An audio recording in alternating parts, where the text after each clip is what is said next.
The game plays right here. Are you ready for some football?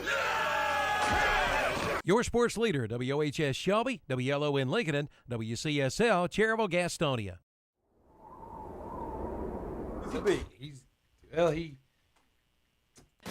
The game plays right here. Are you ready for some football?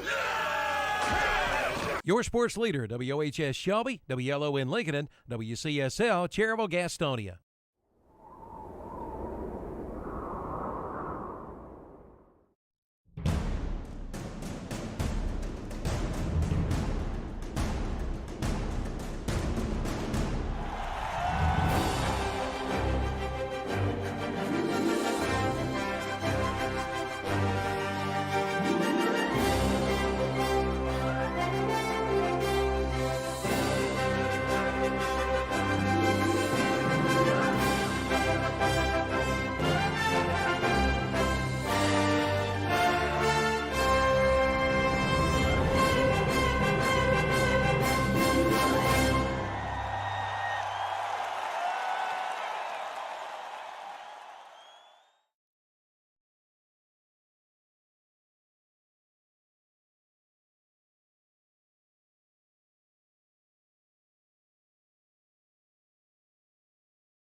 Well, good morning or afternoon, everybody.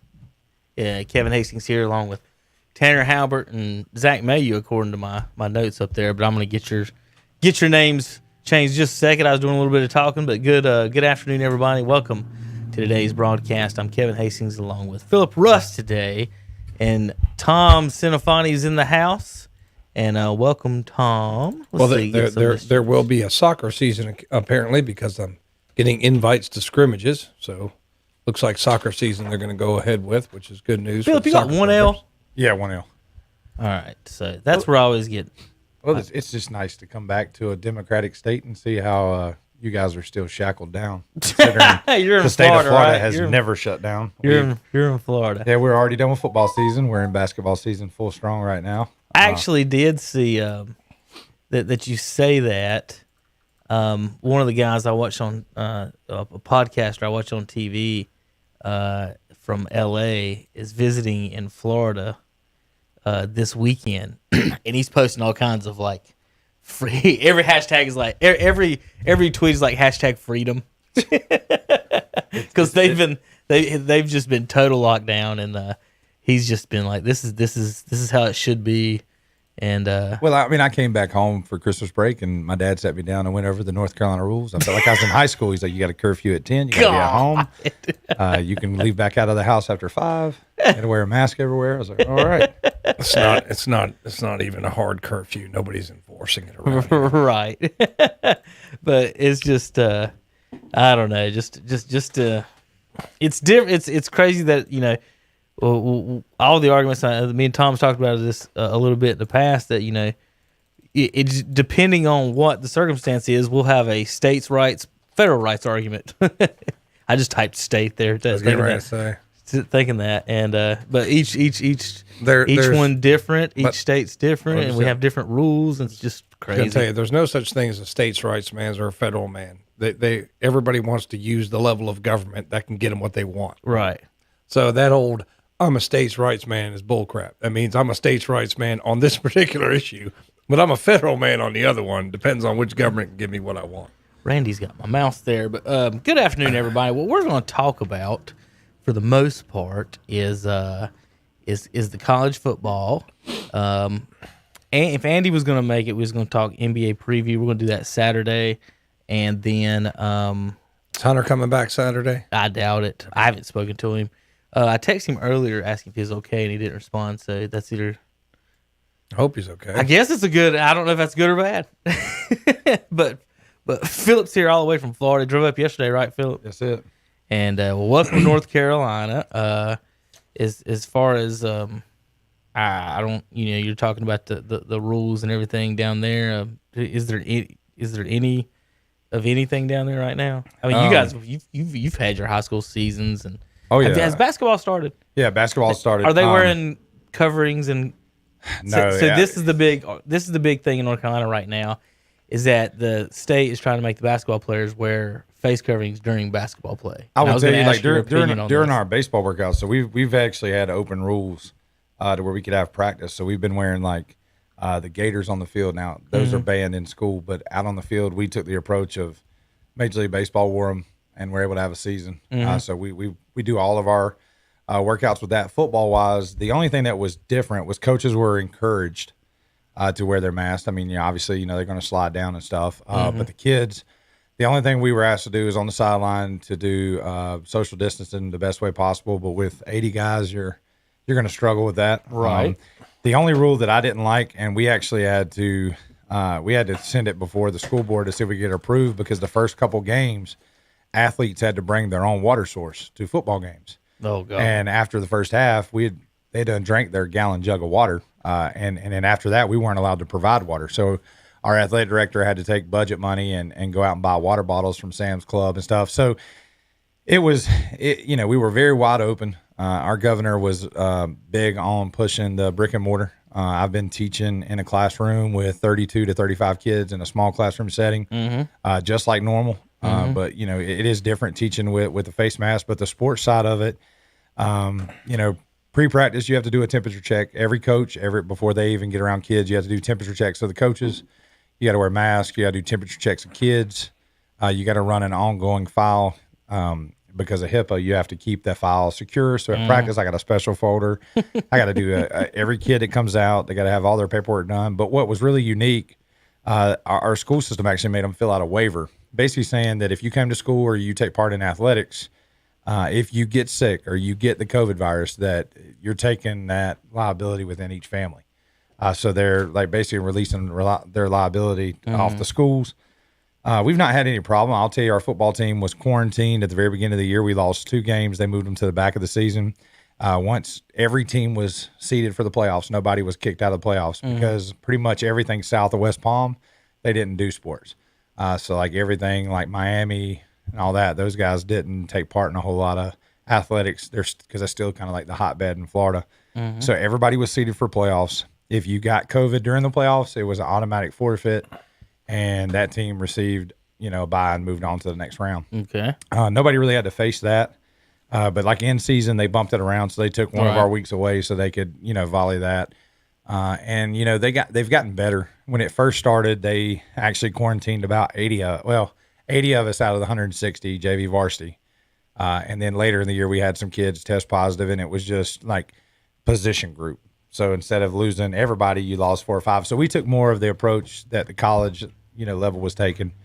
And we were able to have a successful season. We didn't really have very many health issues. Basketball-wise, our whole basketball team just missed about 2 weeks of play due to COVID because they went and played in a preseason tournament, got sick. They went through all the precautionary measures that the county had set up, and now they're back playing.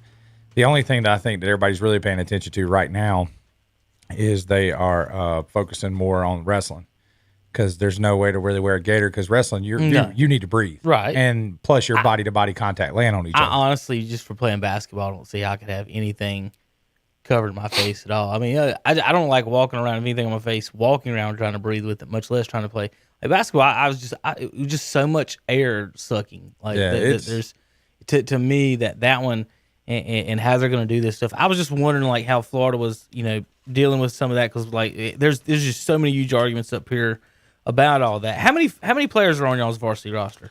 For football? Yes. I think we had 68, 70. Okay, so you guys would be classified as definitely a 4A, close to a 4A high school as far as roster size. Well, in North Carolina. So the biggest one in our area is Crest and South Point at 58 and 60. So basically, that's the kids that we travel on our travel roster. Okay. We're an 8A school. We got about over 3,000 kids in our building.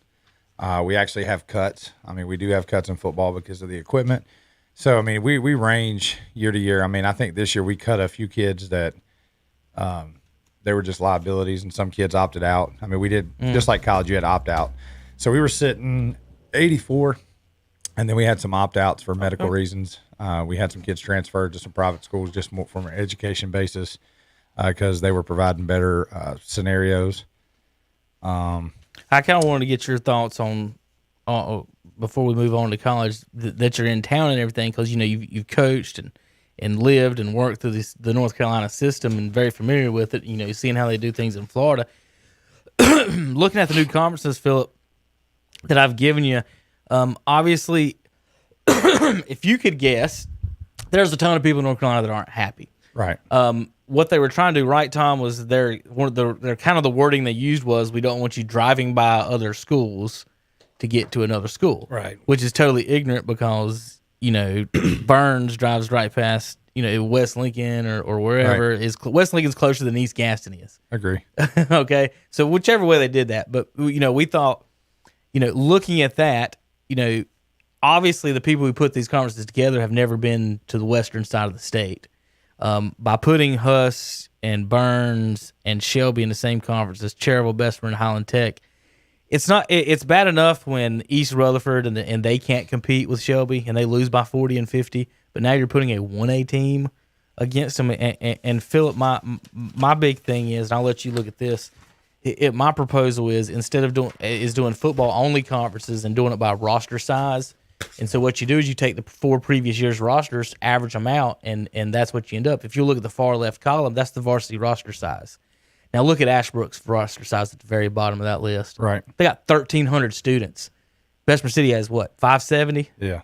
And Well, they got the same number, same number of football players. Right. So Ashbrook, school-wise, they got 1,300 girls in their school, or 1,300 people that don't play, but they've got to play the 3As, the Crest and Kings Mountains of the world, and then Bessemer's got to turn around. Now they've got to turn around and play Huss and Shelby, who's at the top of that list with the players. And they don't even look at roster size as far as football is concerned. I think, Tom, we talked Saturday that their biggest concern might have been gas prices as the biggest thing in this. But that's not been an issue for a while. I think I just don't think they put enough thought into it. I mean, really, you've got like you say, the way I would say it is, you have a student population and then you have a football population, like Kevin broke it down. So you're right. The schools like Shelby, which have a lot more kids playing, might be similar in size or even smaller. So if you want to competitive, and one thing I was thinking, you're going to put Shelby in Highland Tech's conference. I guarantee you, if you called up Coach Wilbanks right now, he said, "Hey, Coach, you're going to play Highland Tech." He's going to say, "I don't want to play Highland Tech." He don't. No. He doesn't want to play Highland Tech. He wants to play competitive games. Well, Right. Out of conference, who they played the last few years? It's been AC Reynolds. Yeah. They went down to South Carolina to play a game. Right. Yeah, one time. They play these bigger schools. Right. They always play, since they've been in 2A with Burns, of course, Crest and Kings Mountain's always been in their 3A games as well. They know their level of capability. And that roster size, Phillip, look up that left column. Yeah. Are the best teams not the first 5 or 6 teams in that list? 100%. And one thing I'd bring to interest that I wish I could see the entire state, because I think it goes into just like it does in college football. And the reason why I say that is, I'm sure if you mean look, football roster size? Yeah, well, no, I'm just saying in general, like how they set these conferences up. I'm sure that there's the ADM numbers. if you look at probably how, say, your Charlotte Meck schools were aligned, Yeah. if you look at how Raleigh, Winston-Salem, some of the bigger ADMs, the bigger like school systems, I bet you those there's are the conference alignments. those folks are probably really happy. I know that I talked to some of my friends down in Fayetteville. Go to the West, Phillip. One of those is East, one of those West. You go to the West 4A to the back sheet probably and find exactly what you were just asking about, because that breaks it down. Well, into like 3A if you and stop 4A. right here into 3A, like the Conference 54, East Henderson, Franklin, North Henderson, Pisgah, Smoky Mountain, Tuscola, West Henderson. That's what they want. Mm-hmm. So they're going to be happy. If you look at who probably Asheville has, like the Conference 48 with Cabarrus, Concord, East Rowan, Carson, Latimer Charter, Northwest Cabarrus, South Rowan, West Rowan. I mean, some of these people are really, really happy. Right. I bet And some so of them are. what I would like to see is who is influenced. To see, one thing was Coach Norman used to be on that panel, and he would go to Raleigh and sit in those meetings. I don't know who represents this area Right. and has that voice of concern in these. I mean, type looking of- at that, Tom, would it be anybody? To me, I honestly think that in the way they act now, Phillip, is down east. They just did that. This sheet that you're looking at, Phillip, this middle is my proposal, and the bottom is just I put them in the conferences just so you know where, Right. where I mean, they were because gonna live. I've said all along, and me and my dad actually have had that conversation that our middle school conference is a no-brainer. It's perfect for high school. Lincoln County, Cleveland, Tom, that would be. Well, it's Lincoln, Cleveland, and then Rutherford County. Those 3 counties make up the conference, and they play, and it's extremely competitive, and it's a lot of fun for the kids. And then when they go to high school, they don't see each other unless there's a potential playoff or a non-conference. I mean, Burns and West Lincoln not playing is just. Yeah. I mean, I will never understand how that could never be worked out. But you were asking about the 4A. When I look at this, I mean, the fact that Butler, Catholic, Independent, I mean, that's the old power. How about Catholic moving up to 4 there? I mean, that's good for. I think it's good for everybody down here because of the open in our recruitment and they should have been playing up a long time ago. You can't let these schools 100%. That recruit and give scholarships compete. They need to be competing at one class ahead. I mean, there's no reason for them to be doing ADM when you're talking to these schools, the charters and the privates that can recruit guys. But what should happen, and we've said this all along when I was coaching in North Carolina, is if they don't like the being bumped, if they think that's a disadvantage to them, then they need to go to the independent. Right. What's Thomas Jefferson's roster size there on the far left? They're 42. So, I mean, they're double Bessemer City. Yeah. And they're still winning. They've got a whole team. Yeah. They got 17 football players more than Bessemer does. Right. That's at least one side of the football. And then Mountain Island Charter has 48. Yeah. Once they started, these charters started out as more academically, and then sports was just, okay, well, we have a soccer team for a couple kids to play. But now they want to be competitive in sports, and I understand why, because it adds to the prestige of your school. Right. And that helps you recruit more. I mean, I understand what they're doing. But if you're going to recruit, like, I don't know, Phillip, if you've seen Mountain Island's facilities. I have. Oh, yeah. I've done a lot.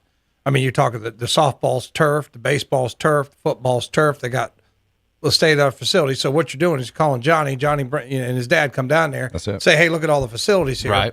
Or do you want to go back at the facilities that, like, no disrespect to any of the schools around here, but like a Cherryville or Bessemer's facilities are not going to be as nice as they have at Mountain Island. So, I mean, that's fine. I mean, think about him. Yeah. In their situation, I know it don't happen a lot here. What if we got a school that cuts people? Or you're not going to play. Think about this. If even and I talk about the quarterback position a lot. So if I'm at Bessemer and I know I'm the second string quarterback, but I can quarterback at 7 other schools. Exactly. Why wouldn't I go to Mountain Island or Thomas Jefferson and play on the turf or somewhere else? And at least we're thankful enough, at least in North Carolina, they've got some rules that prevent that, what I would say, inter-county movement. See, in Florida, it sucks because we've got a school that sits right in our county that is a private Catholic school. And in our county, you can move anywhere you want to go. If you decide tomorrow you wake up, you're not happy to school. Now, St. Lucie County stopped it because obviously there was a ton of movement in football. But like baseball wise, they called me the other day. They're 3A. I'm 8A. They want to play me. They've got 3 perfect game All-Americans. They just brought in a kid from the Dominican that's throwing 92, 93. I mean, they have the availability to go out and pull whoever they want. Right. And I can only get kids for academic reasons. But like when you look at this, like you were saying, the Mountain Island Charter, another thing that we fought. So when I was at Bessemer, some of our better athletes were invited to combines, or colleges would stop and be willing to run a practice. I think when Carolina did their caravan of football practices, they actually stopped in one day and did like a 7-on-7 where everybody in the area could go to Mountain Island Charter and watch 7-on-7 athletes compete at the Division I level, and that coaches could intermingle. I know they've had the OD Bowl there. I know that they've got all these combine series that use that facility, and that's a great promotion because those coaches get paid a stipend by that company that comes in. They get to show off their facilities, and then you may have like just some cleats laying out or a jersey or two. I mean, they've got that system. I remember when it first started, when we first met those guys, we were at Wake Forest at a 7-on-7 competition, and there was a school, Mountain Island Charter. I was like, oh, okay, where's that at? And they were explaining to me the area. And then when I got to Bessemer and we started playing them and seeing the money that was being spent, it's a no-brainer. They're going to jump and get whatever they want, just like Pine Lake Prep. And they put those in strategic locations to get a certain clientele there as well. So I mean, it's very well they'll planned if you can do it that way. But if you're going to give them all those advantages, I mean that's just the way it is. But you cannot expect a Bessemer City or somebody like that cannot do that. They cannot compete in facilities and things to compete with these schools. No. So you go on, and like Kevin and I have talked about, we're going to have like 1, 2, 3, 4A, then your independents, right, and then your charter and private, right, and we're done. We're done with this. There's no more discussion. Right. I mean, if you've got the money to turf all your fields, you got the money to put the kids on a bus for an hour and take them somewhere to play. I mean, that's just the way I feel about it. All those arguments end up to a point of the roster sizes, to where we will say, well, we can recruit. Well, how do you balance out recruiting and not recruiting? Well, you have 40 football players. I have 40 football players. Now we're the same size. Whether or not you recruited your guys or not, at least I have a chance. Right. Them playing against the Besmers with the 25 and 30 man rosters, that's what's not fair, and that's what the same thing with putting Shelby and Burns in there with them is not going to be fair for those guys as well. And of course, Phillip, we're reducing back down to 4 champions. I don't know if you've heard that. Yes, I've seen that. In the spring, this is not for the spring. This is for next fall. So the spring is still the same. We're going to play 7 games and have 8 champions. Well, I know that there was a bunch of coaches that were upset with the release of the schedule and the removal, and then this is an endowment game, so they lose a game, they lose a gate financially, and then now they have to pay back to the state.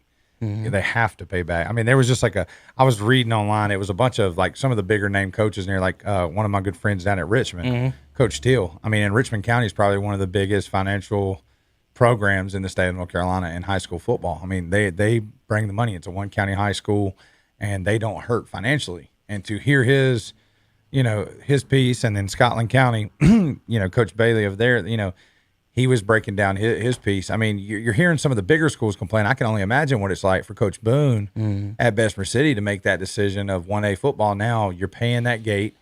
Do you keep the Cherryville gate, and then you find another gate like a Highland Tech and say, okay, that gate is going to be our endowment gate? Is there even going to be a gate?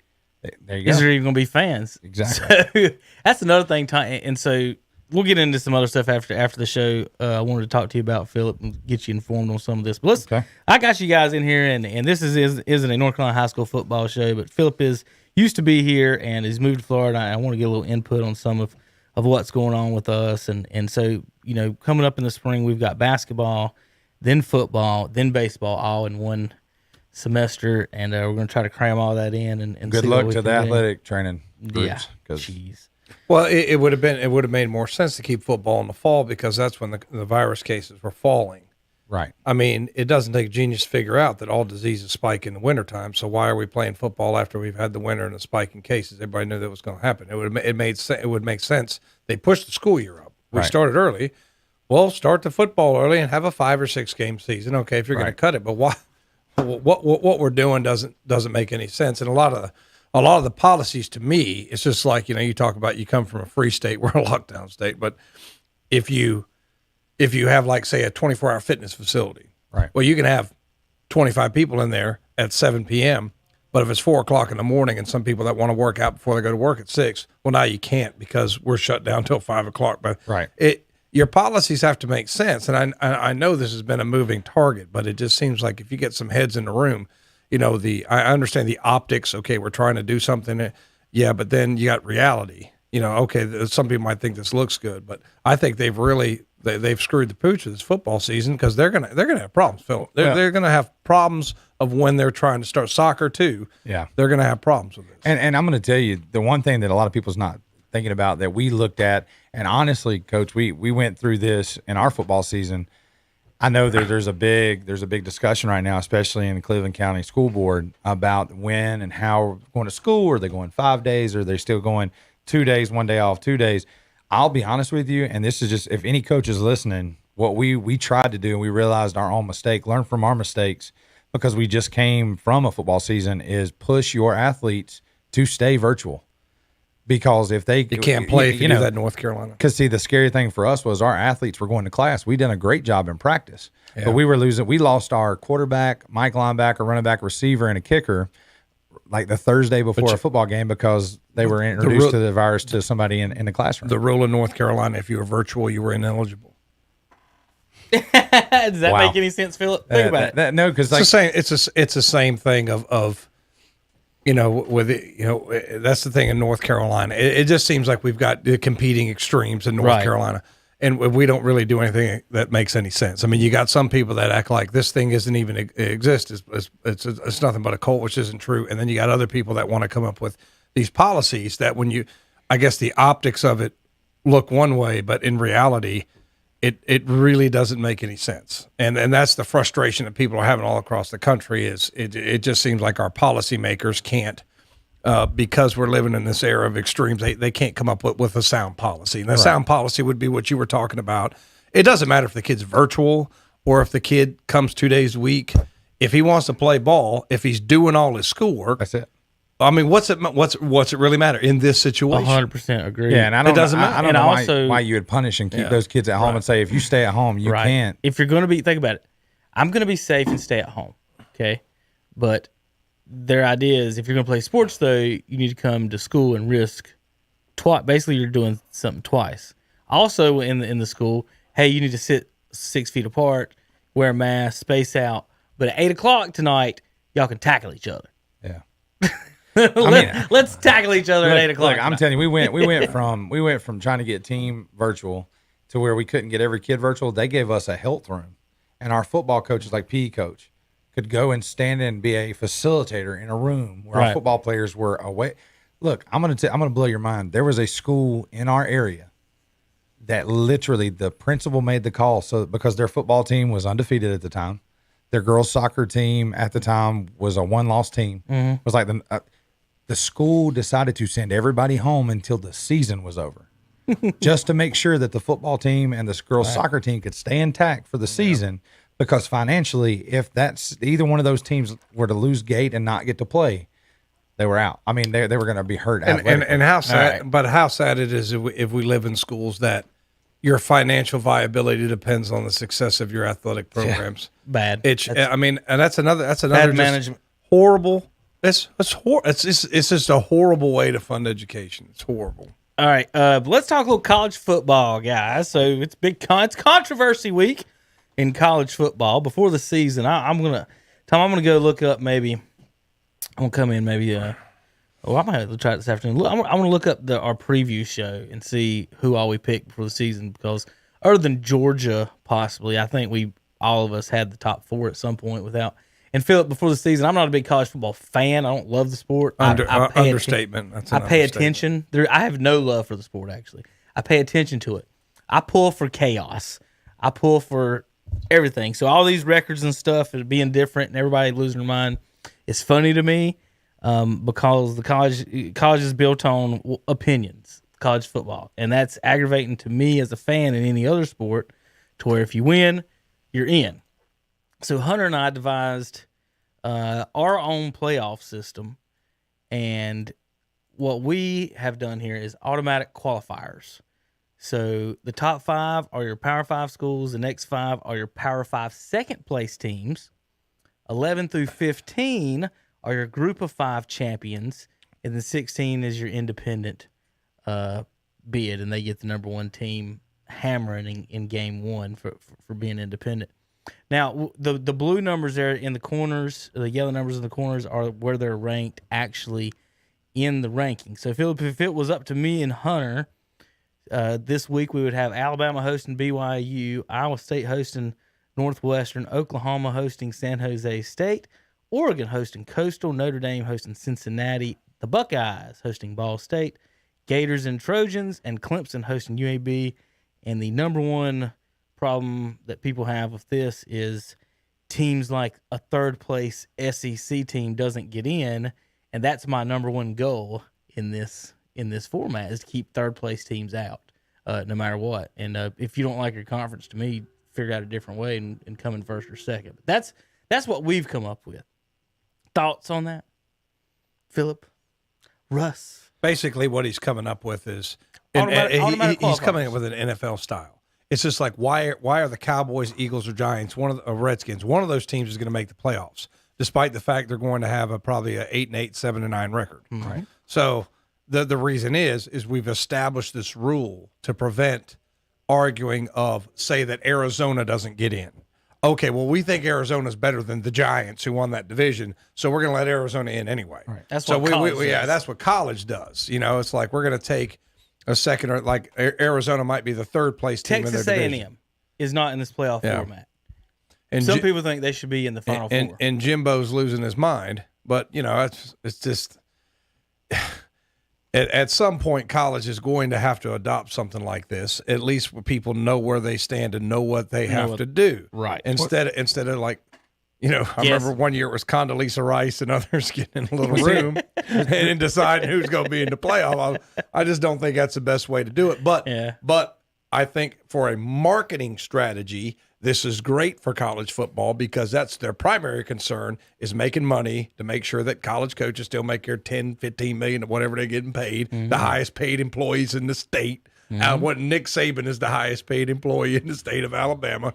So it's 47 of 50 states. The highest paid employee is either the college basketball or football coach. So what you're doing is you got to generate this because these people got to make all this money. And at the same time, I know that I'm going off on a tangent here, but and you're cutting track programs and you're cutting swimming program. That's one thing that Terry really gets under my skin.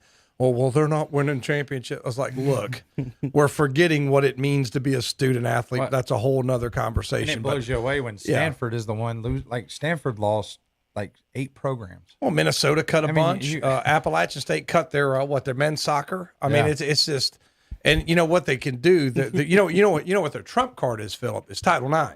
Well, we got to cut boys soccer. We got to cut boys track. It's Title IX. Yeah. And really, we got to save $2-3 million so we can give it to the head football coach. My question: football is so damn important, like everybody acts. Why don't we play it twice a year? Because in the spring they hit each other, except in high school. Yeah. But in college and NFL, we just hit each other all damn time in the spring. Might as well. Why are we not playing? Because I think they would lose money if they did that. You think so? What about high school? Well, I mean, like let's just put it this way: you look at your Final Four right now. You have appeased all the major TV networks because if they don't let Notre Dame in, they lose a network. NBC. They lose it because you've made CBS happy because now you've got the SEC in there. You've got Fox. See, Fox was the one that was hurt on this because Fox is a Big 12 carrier. Yeah. And there's not a Big 12 representative. See, if you get into the bigger business, the thing that blows people away too is like Roy Williams is not the highest paid person in the state. But it's because his nominal value is paid by the state. It's not his endorsements. If you look at what he makes per year, you're like, there's no way he's getting paid just that. But Nick Saban is I think Roy Williams highest. still is. But see, like Nick Saban gets his money, and then he gets his Coke money. Right. Then you They also get know extra. I didn't know this. There's Aflac money and blah well, blah. my roommate lives is from Alabama. Yeah. I didn't know that Nick Saban has Chrysler, Chevrolet. He said he's got like 4 different brand of car dealerships right there in Tuscaloosa. Now you can go to Nick Saban Chevrolet and drive off in a Nick Saban Chevrolet Chevy 4, and he's getting that money. And on the way out, you can get you some Aflac insurance. Yeah, I will say this. This is I'm glad Nick Saban is a good coach for his sake because his acting skills leave a lot to be desired in those Aflac commercials. But you're right. As much money as it's just ridiculous how much they're making. So the two looking in, because I'm going to be honest with you, I have developed. When I was at Jack Britt, I had a couple kids go to West Point. So in this ranking system, you do have Liberty and Army as the first two out in this system, right? Because I could Liberty's first because they're because I could see Liberty taking BYU over UAB, and then you could throw Army in there over San Jose State. well. So the first 15 spots in that are automatic qualifiers. Okay. There's nothing to argue about. The 16 spot is for independents. Okay. So that is the BYU's, the Army's, and BYU's the highest ranked one. Even though they dropped So that's where they got that spot. to Coastal. That's why they got that spot. They're still the highest ranked See, independent. but Coastal is outseeded them. Coastal's not independent. Coastal's in look, 11, 12, 13, 14, and 15 are all division winners. Okay. They all won their conference, but it's in the group of 5. So Gotcha. Coastal won Apps conference. We got the MAC, the SMAC, and all that other stuff. I got you. So it's all automatic qualifying. And what they don't do now is they do that. So we got this argument now of who deserves to be in this tournament. So Alabama's 11-0, Clemson 10-1, Ohio State 6-0. I was pulling really, really hard for USC to go 6-0 because then if they're going to include Ohio State, you would have to include USC, right? Pac-12 champion, 6-0. Big 12 champion, 6-0. I mean, Big 10 champion, 6-0. Right.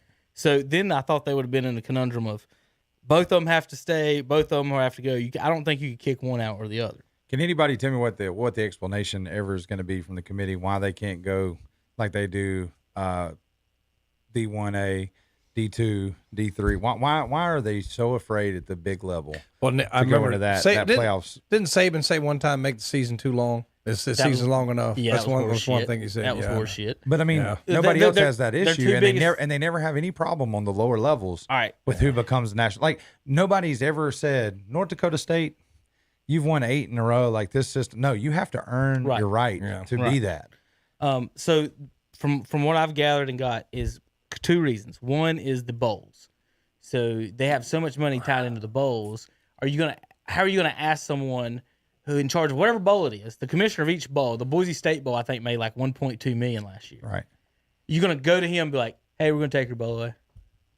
Well, I mean, it's just, but they're making bowls. We're just Appalachian just won the Myrtle Beach Bowl. Right. They're making all this mockery. I mean, because honestly, the players don't even respect these bowls. No, they don't. As soon as they find out they're not in the top 4, right. And there was National Opt-out Day was the day that the bowls dropped. So I wanted to go through the bowls actually. But let me put it on this point. Okay. These players that opt out, if you had the Division I AA, if you had the D2 or D3, you wouldn't have the opt-out anymore.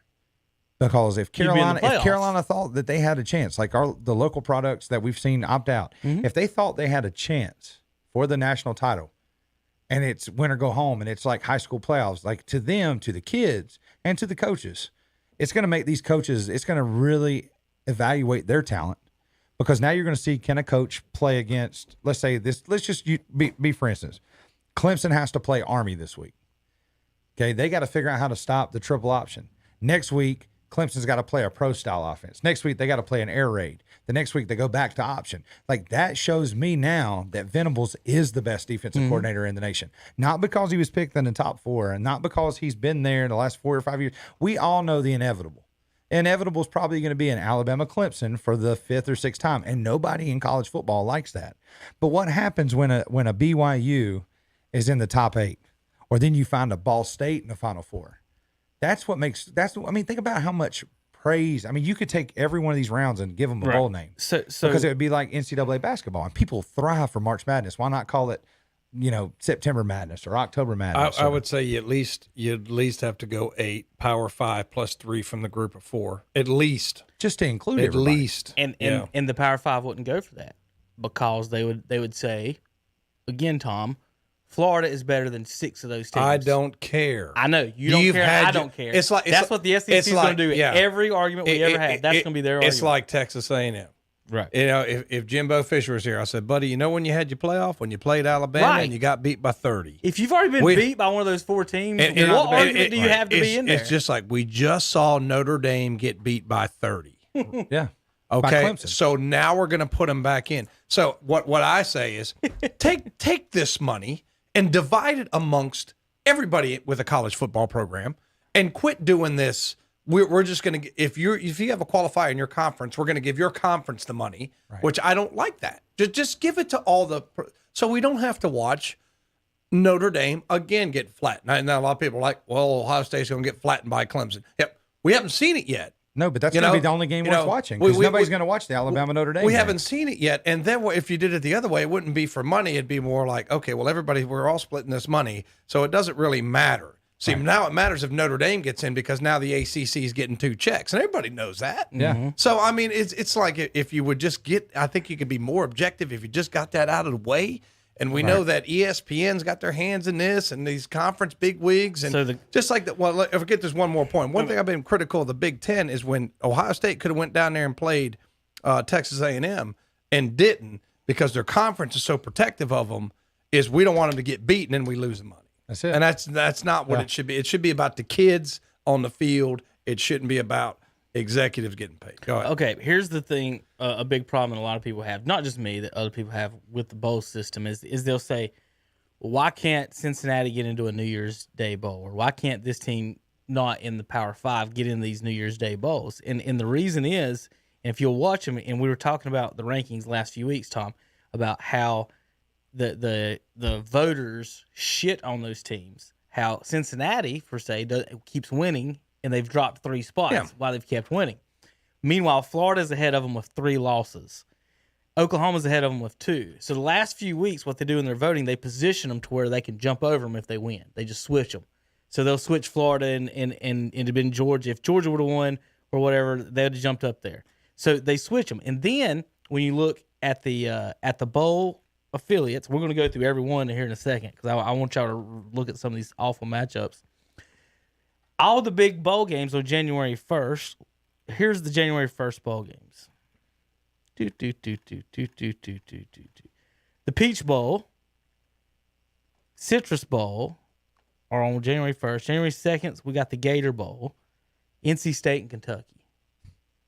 I mean, Kentucky opted out. But every one of those, yes, Tennessee now maybe, but every one of those is you're like, why are we not on the New Year's Day? Why are we not getting a big bowl? It's because they have conference affiliations already before the bowl. I mean, if you So see the bowls, it'll say you can't even get into the it. number three ACC versus the number 4 SEC. Right. And so we're about to go. I'm going to go over that. Let's do every game, and I want to here in the bowl and then go over that. So here we go.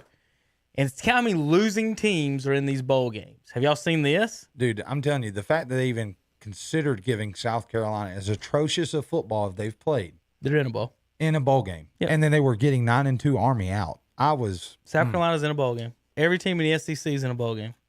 But that's capital driven football. They're 2-8 in a bowl game. The Gasparilla Bowl is 2-8 South Carolina versus conference champion UAB. South Carolina opted out. They're not playing. Okay. So if UAB, who won their conference champion, they get rewarded, Tom, with the 13th best SEC team. But do you think they're opting out because of COVID, or do you think they're using COVID as their opt-out policy to get out to say, hey, we really ain't supposed to be in a bowl game? Now you sound like Dabo Sweeney. Well, we're going to get to him in just a second. That's what he says. Anybody won't play him. Western Kentucky's 5-6 versus Georgia State. Louisiana Tech versus Georgia Southern. Both teams have winning records. App State versus North Texas. North Texas was 4-5. We get to go to the Myrtle Beach Bowl, beat the team that doesn't even play there, and we raise a damn trophy for it. That's the most embarrassing shit I've ever seen. And what's That's embarrassing. I'm an App fan. That's embarrassing. Hey, and then what's even worse is Coastal is supposed to be quarantined right now, and they were walking around the App fan, the football players. There's a big article, though. Their players are walking around talking junk to the boys as they got off the bus. It'd have been a better game if you just made it the Coastal App game. Right. And Let them play again. You know what happened to Coastal, though, is and I understand because, Myrtle Beach, I mean, there's boogie boarding and bars, but they've never been, the spotlight of football's never been on them like it was. And they just had to let all those fans in.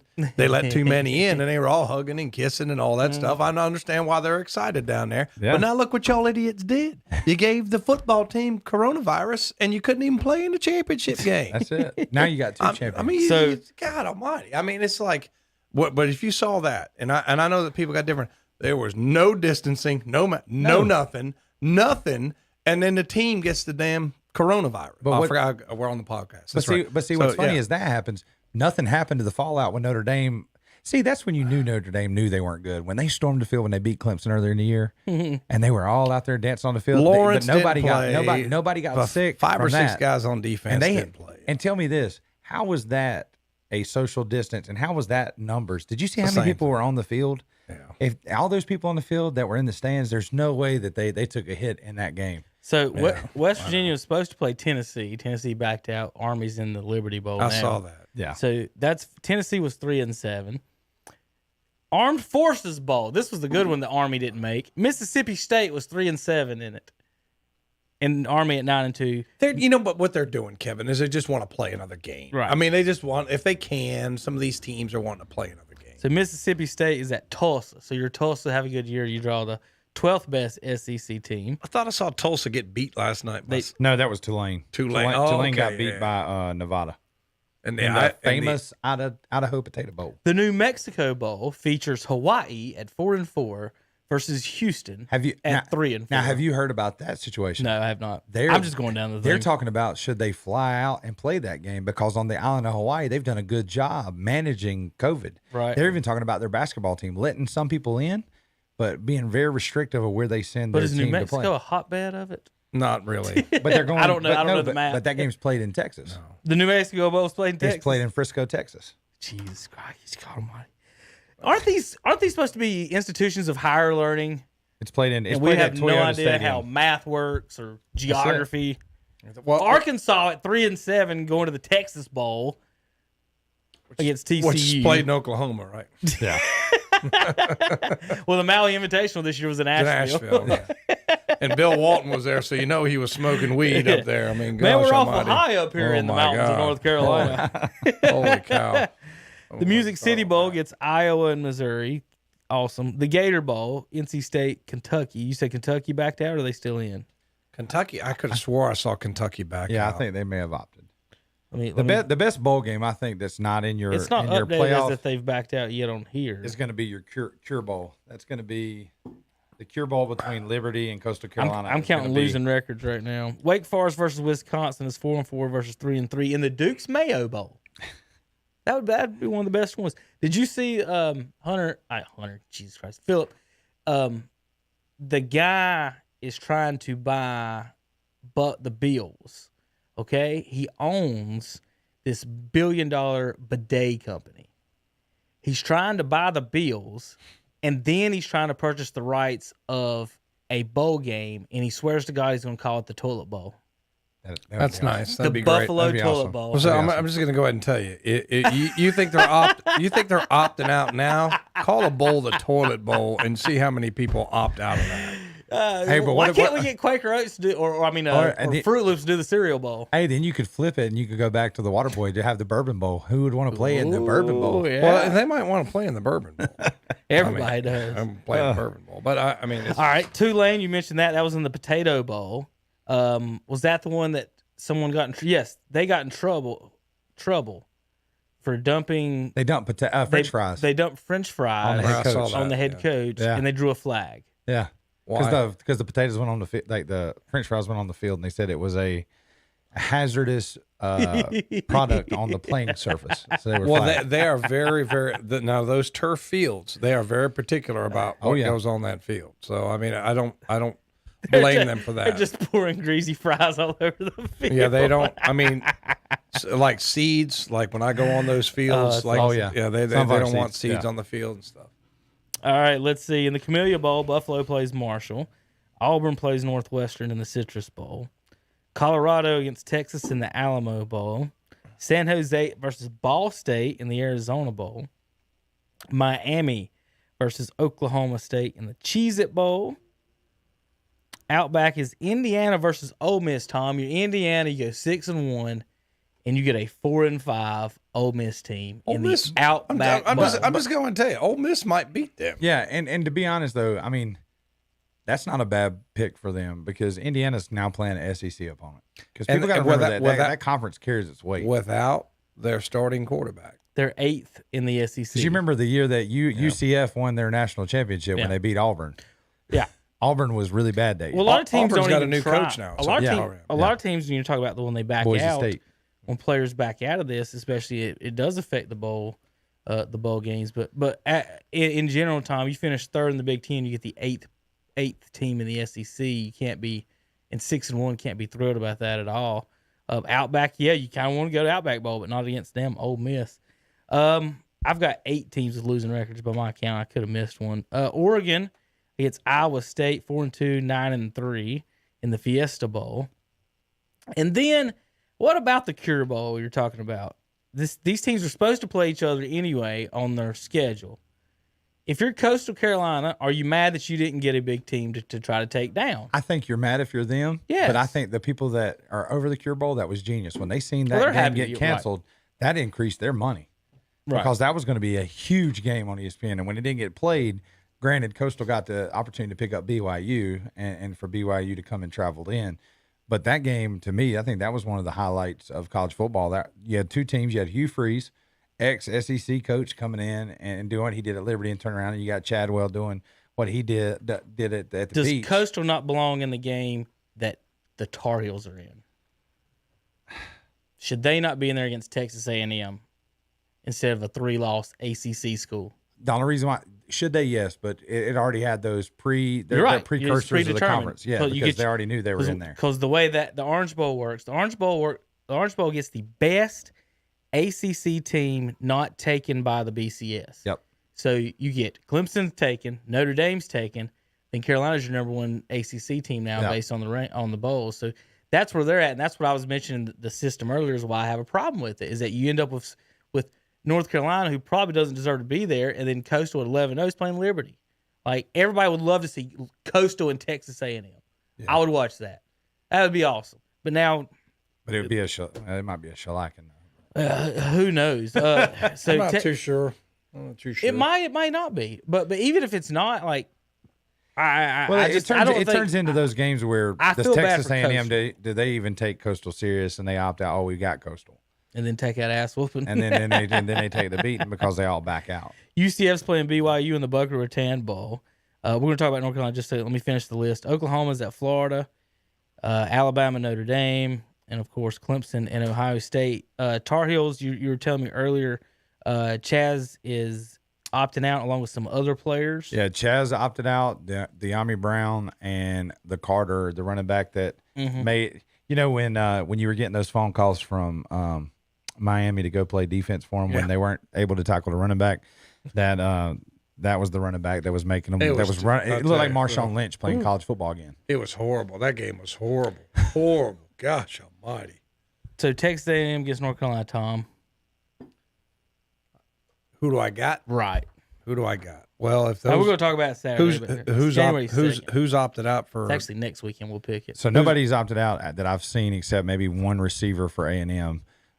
Carolina loses their starting Mike linebacker, starting corner, and their number one running back. But they got two guys that are equal. Right. Yeah. Well, as far as their defense is concerned, they ain't tackled anybody all year, so it don't damn matter. Where's the game? Where's the game being played? It's a bowl game, Tom. Where's it being played? Orange Bowl. It's in Miami. Yeah, no, actually, is it Jackson? No, is it Miami? Jacksonville? Miami? Okay. The big thing is too, they Carolina's moving in it's one of their top 50 recruits. The linebacker that's behind Chaz is a freshman, and they say he's raw. They're bringing in a true high school senior from last year that's now a corner to take over Diami, and I think he's 6'2". So I mean, it's not like. Carolina's done a great job, and Mac Brown's staff's done a great job recruiting. So they've got some guys that are just waiting to fill some slots. I don't think it drops in the fact they've had a 2 running back punch. It may fatigue out the 1 running back, but he's had a great year and he's had to split reps. Yeah, now it's kind of one of those deals: go out and earn your right. Ain't gonna matter. I don't think at all. I think Texas A&M will win the game, though. I mean, I know they got talent behind it, but the talent's not as experienced. I mean, Chaz Surratt has been really, really playing well. So. I know Kevin doesn't like him being there at linebacker, but he's probably going to be a second-round choice. He might be. I just think he cost himself millions of dollars. Let me tell you this, and you may not remember it, but I was at West Lincoln at the time. He didn't get to start in front of Garrett. He was Garrett's. He was the running back. He was a running back linebacker. And if you'll recall, in those big playoff games, whenever they went against Darren Roseboro and the Lincoln Wolves, where did they put Sage at corner and they put Chaz at Mike. Chaz played a lot of defensive end to him, pass rush situations to rush the quarterback. Right. So, I mean, he was always a two-way guy, and he was always a defense. I thought it was a cool gesture. I don't know if either one of you seen it, where Roy gave him his basketball jersey on senior day. The next day, Roy Williams called him into his office and gave him his Carolina basketball jersey that he would have got if he would have played two-way. I don't know. Why didn't he play, Roy? You could invite him over any damn time. Julius Peppers got to play. It's the same way. I don't know why Sage set out the entire Wake Forest season. The number one to sit and wait to see what all-time happens. leading scorer in North Carolina basketball history played wide receiver for the Demon Deacons. And he opted out his senior year. This is the dumbest state. This is the dumbest state when it comes to our players, our athletes. We do dumb shit. We listen. They both might make the NFL and be successful. It's just weird it kind of bothers me when you don't do what you potentially could do. And the thing with the Chaz thing that bothers me is like Chase McDaniels makes $10 million a year being a backup quarterback in the NFL. Kuechly made $51 million in 9 years. I mean, to be the best linebacker in the NFL, you barely make backup quarterback money. The same thing goes with your quarterback in Arizona for the Cardinals. All right. Kyler was by far one of the best premier outfielders. But financially, it was so much smarter for him to go to the NFL, even if he goes and he bombs out and sucks at quarterback, because he was going to go through the whole he was going to go through so many minor league games to make it. But he was drafted so high. Mm-hmm. I mean, Oakland A's were literally bartering and saying, "We'll give you whatever it takes to get you an Oakland A uniform." Right. And he chose. He's like, "No, I'm gonna go and put in for the arbitration stuff the baseball stuff is." Well, same thing. They lost out on Russell Wilson. I mean, you go back to his days of playing baseball at NC State. I mean, it's phenomenal. All right, Tom. I'm looking at this note here, and it says that the Ohio State Buckeyes are the 11th best team in the nation, according to Dabo Sweeney. You know, 11th, Tom, 11th. He's become more and more of a troll.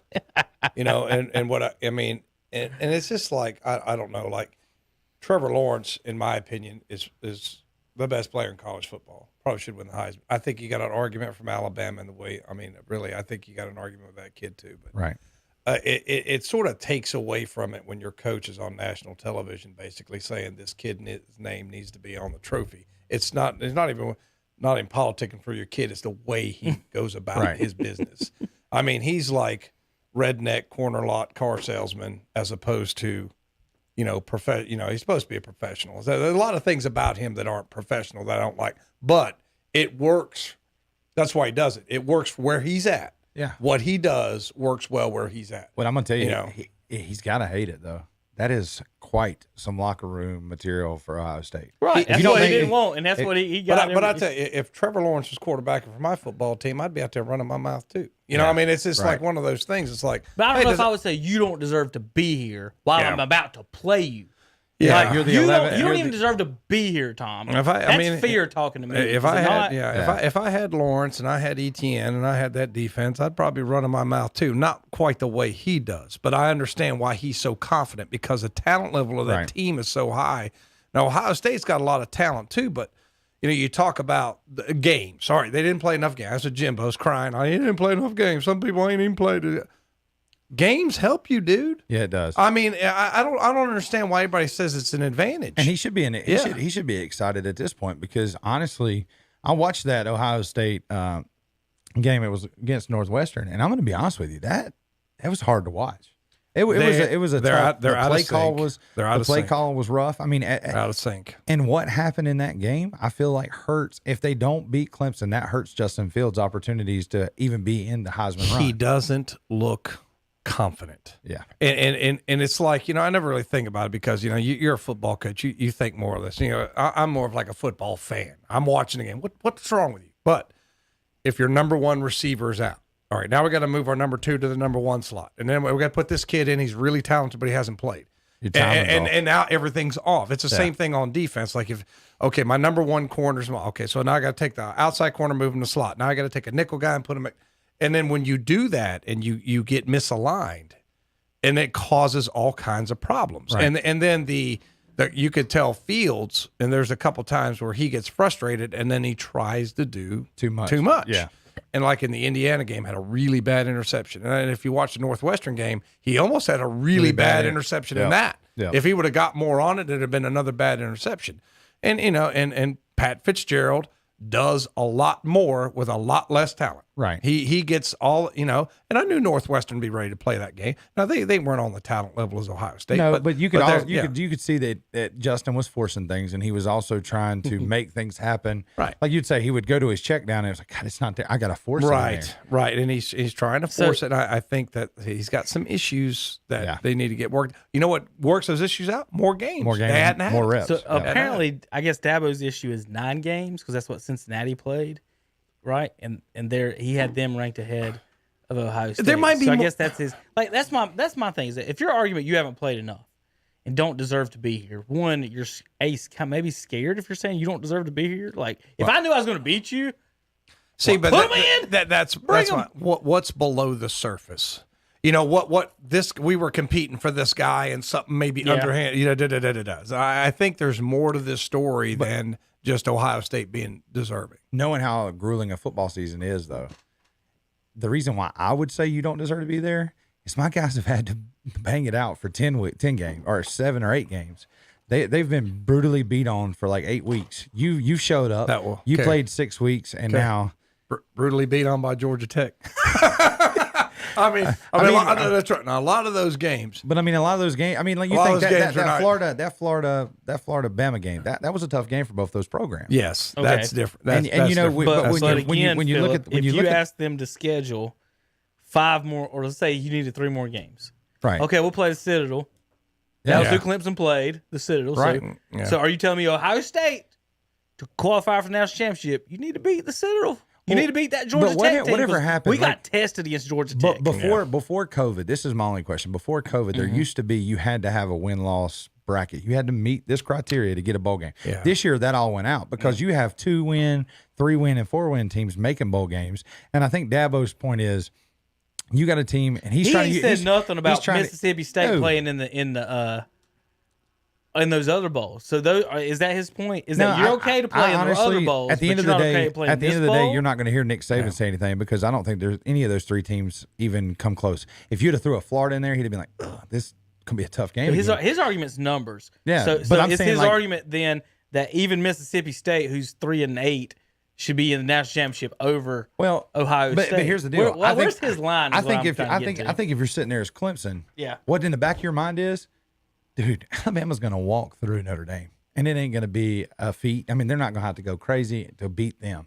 We're going to have to bring our A game because Ohio State has the availability and the weapons to pressure us and put us in very bad situations. I have not, but I tell you, because I watch Ohio State. I know a lot of people don't. They watch the highlights, but I sit there and watch almost the whole game. They really, other than Michigan State, and Michigan State struggled, and Ohio State was playing with a lot of their backups. Right. I've not really seen a complete start to finish all three phases game for Ohio State, and that's a problem. You know what I mean? You have not played a complete game in all three phases, and I think that is because you haven't had enough games. Right. You know, this every 2 weeks thing. You know, and everybody talks about how they haven't. You know, and I know what you're talking about, Phillip, because you know you get turned ankles, you get sore ribs, you're tired. It beats the piss out of you to play a game. But at the same time, you gotta to get your timing issues and to get and to find out who's your best guy. Sometimes you need an extra. Yeah, you're you right. find a guy who's your best guy. So they're having those issues. They've benefited in one way, but they've been harmed in another. To me, those games that Dabo is bitching about is, I mean, let's go through. To me, he's basically complaining, Tom. He's basically saying, to me, it's like an NFL team saying, you know what, the Chiefs decided not to play preseason games this year. They're not. They don't qualify for the playoffs. That's I know what it you're is. saying. Because you beat. I mean, which one of these matchups would have been testy for Ohio State? Wake Forest 37-13. The Citadel 49-0. Virginia 41-23. Georgia Tech 73-7. I mean, Virginia Tech 45-10. I mean, they beat Notre Dame, the number 2 team in the nation, 34-10. And their starters were not playing in the fourth. But like, quarter, except for Lawrence. Who on Except for Ohio Lawrence. State's schedule is what I'm saying is Dabo's like, man, y'all need to play them. And even if they did, Tom, get beat by that one team, Dabo, don't you got one loss? Yeah. Don't you have a loss? I mean, yeah, because yeah. I mean, if you look at this, So what are you talking about? I mean, the only in their division, I mean, Indiana was the best team that perceptively they beat this year.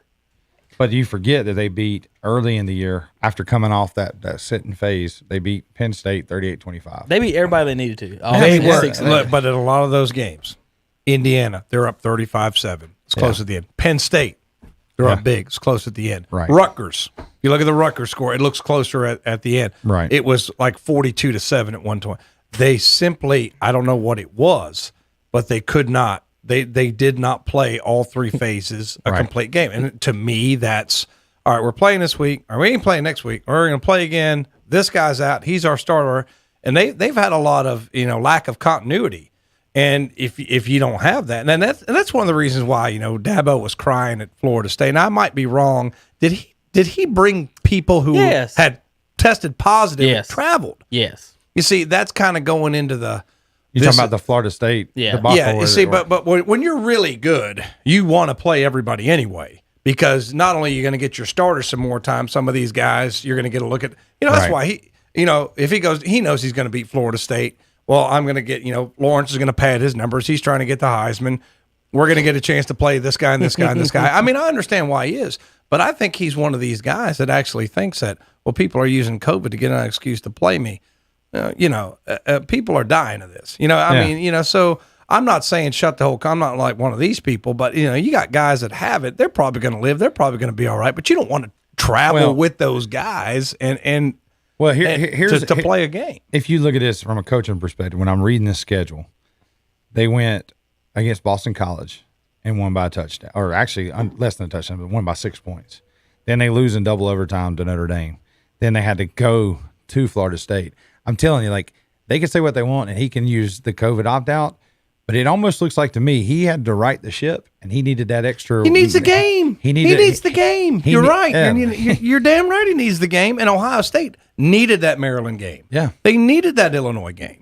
And they're acting like Jimbo Fisher's acting like, well, they just ducked those games. Nobody ducks Illinois. No. They fired the coach again. You want to play, you want to play your guaranteed wins. Nobody's ducking Maryland. I know they got Tua's little brother, but nobody's ducking Maryland, Right. dude. Yeah. They want to play those games just like, Alabama wants to play Vanderbilt. So they can, well, that way they can get the roster in and see what they've got and fix things. Right, and It's like a practice scrimmage game, and they can flirt with the kicker after the game. But I'm just saying, you want those games, right? So I don't understand, Jimbo and Dabo and all the other O's out there, whoever the hell they are saying that. Oh well, you didn't play these games, so you don't deserve it. You need the freaking games. Yeah. I mean, I remember Coach Green when he was one time I did it. Well, Phillip, we weren't real good at soccer. Okay. So there are some teams called me and I didn't want to play them. So, but I was like, Coach, I got to play High Bright and they're pretty good. They're calling. I got to play. Says, Coach, you need some games. This is like you need some games. But he's right because you don't get any better by not freaking playing. That's it. Here's Dabo's poll: Alabama, Clemson, Notre Dame, Texas A&M is who he had at 4. Then Florida at 5, Georgia 6. Cincinnati 7, Oklahoma 8, Iowa State 9, and Coastal Carolina at 10. That's the FU to Ohio State. But that's kind of having them ranked in front of. That's kind of like what that reminds me of, and no disrespect to anybody, but those kind of baseball coaches that are trying to get in your head, trying to tell you this when you're trying to call balls instead of trying to get in your head a little bit, make you mess up, that's all he's trying to do. I mean, that's an old. Lack of better words, that's an old redneck trick. I mean, he knows Ohio State's better than Coastal Carolina. He knows that. But tell me this: it goes back to, I think the best college football playoff game I watched was same conference opponents when that Alabama Georgia game because they know each other. They know each other. But they know each other. It was so it's hard to watch that SEC championship and see a Florida team that's ranked 7th that had the injury, that had the rough games this year. Mm. And they competed. There's nobody in the nation that will compete with Alabama this year like that. They know. You're right. But in the same regard, you say A&M in there.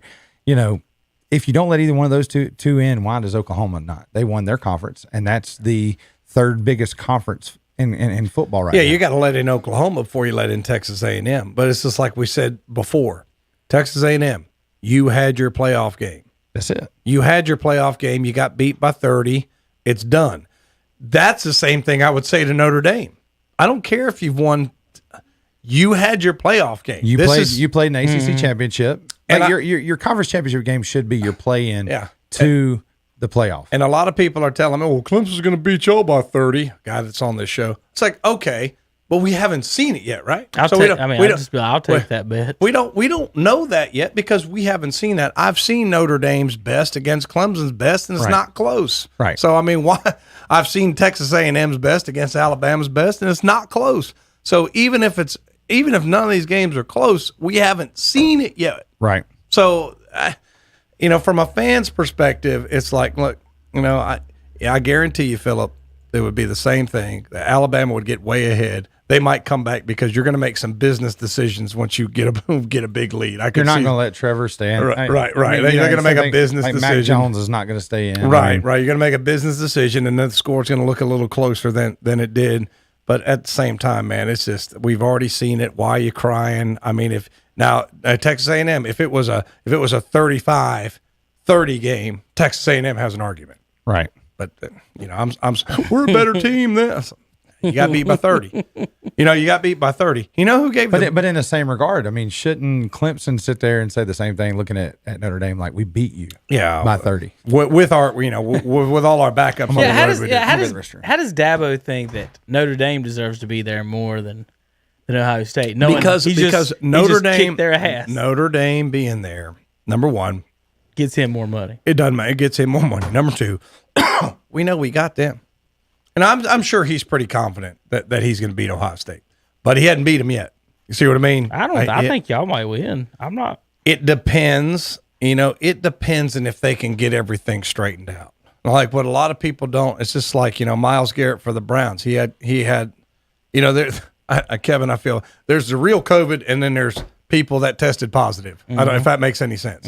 Myles Garrett had COVID. And if you have COVID, your lungs don't come back the way they were it takes a while. It just takes a while. And when you're doing something very physically demanding, there's a difference. Now you could probably have COVID, get over it, and walk down the street, be okay. But you're going to tell me you're going to rush the quarterback 10 times in a row. It's a little different.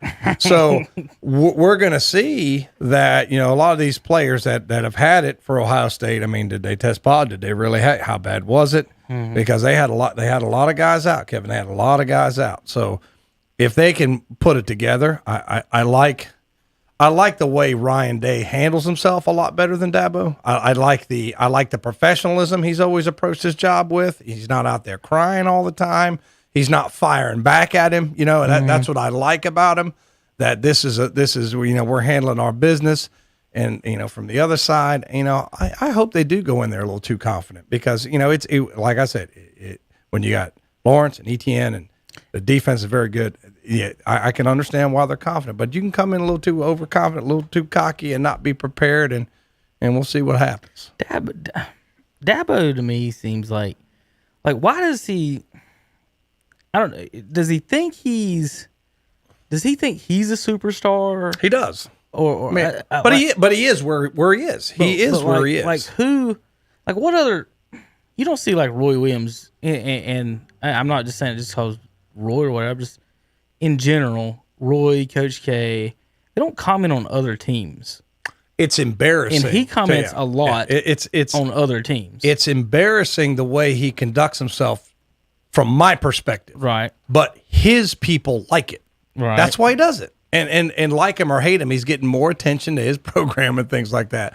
Like if Ryan Day went out there and said Jimbo Fisher's an idiot and da-da-da-da and all that. So I'm glad he doesn't do that because I don't really think you've got to set the example for the young man that you lead. Phillip, I think guys like Dabo and Jimbo are bad examples. The guy at Florida, what's that guy, Dan Mullen? He's horrible. He is from the way he talks to people, he's a horrible person. I just don't like the way he talks to people. I was asking him about like Dabo commenting on the way he does on other teams. Like you almost never see coaches talking about another team the way he consistently does. It's unprofessional. It's unprofessional. It's not a good example for the young man out there playing this game. See, and that's why a lot of people hate the guy, but that makes me a huge fan of Nick Saban.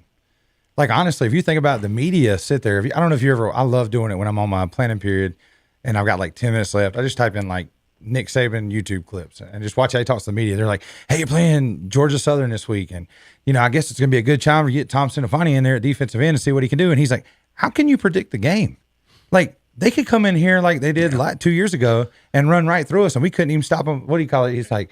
Yeah. It's like shit through a tin can or 10 horn or something. And he but he respects even he could be playing Western Carolina and in his pre-game broadcast, he treats it like he's playing Georgia. Like he's playing the best team he's going to face. And he knows, he knows. And he's blowing smoke. And in the deep down bottom of his heart, he knows if I want to score 100, I can score 100. Oh. But it's just, that's the new age. You need to kids want to play for that flashy, like that's some kids like that smack. That big like mouth, my head coach is telling you ain't nothing, and we're gonna come out, and we're gonna do, like right now I'm gonna tell you, and this is just a quick jump just right into the NFL, and I'm gonna jump right back out of it. Tomlin really is disappointing me right now with his Steelers by letting his players do that little dance thing on the 50-yard line, and then they keep getting beat every week, and they keep showing that on TV. That's embarrassing to an organization. And that's exactly what you're seeing on the pro level. Now you're seeing it on the college level. It's going to be before long.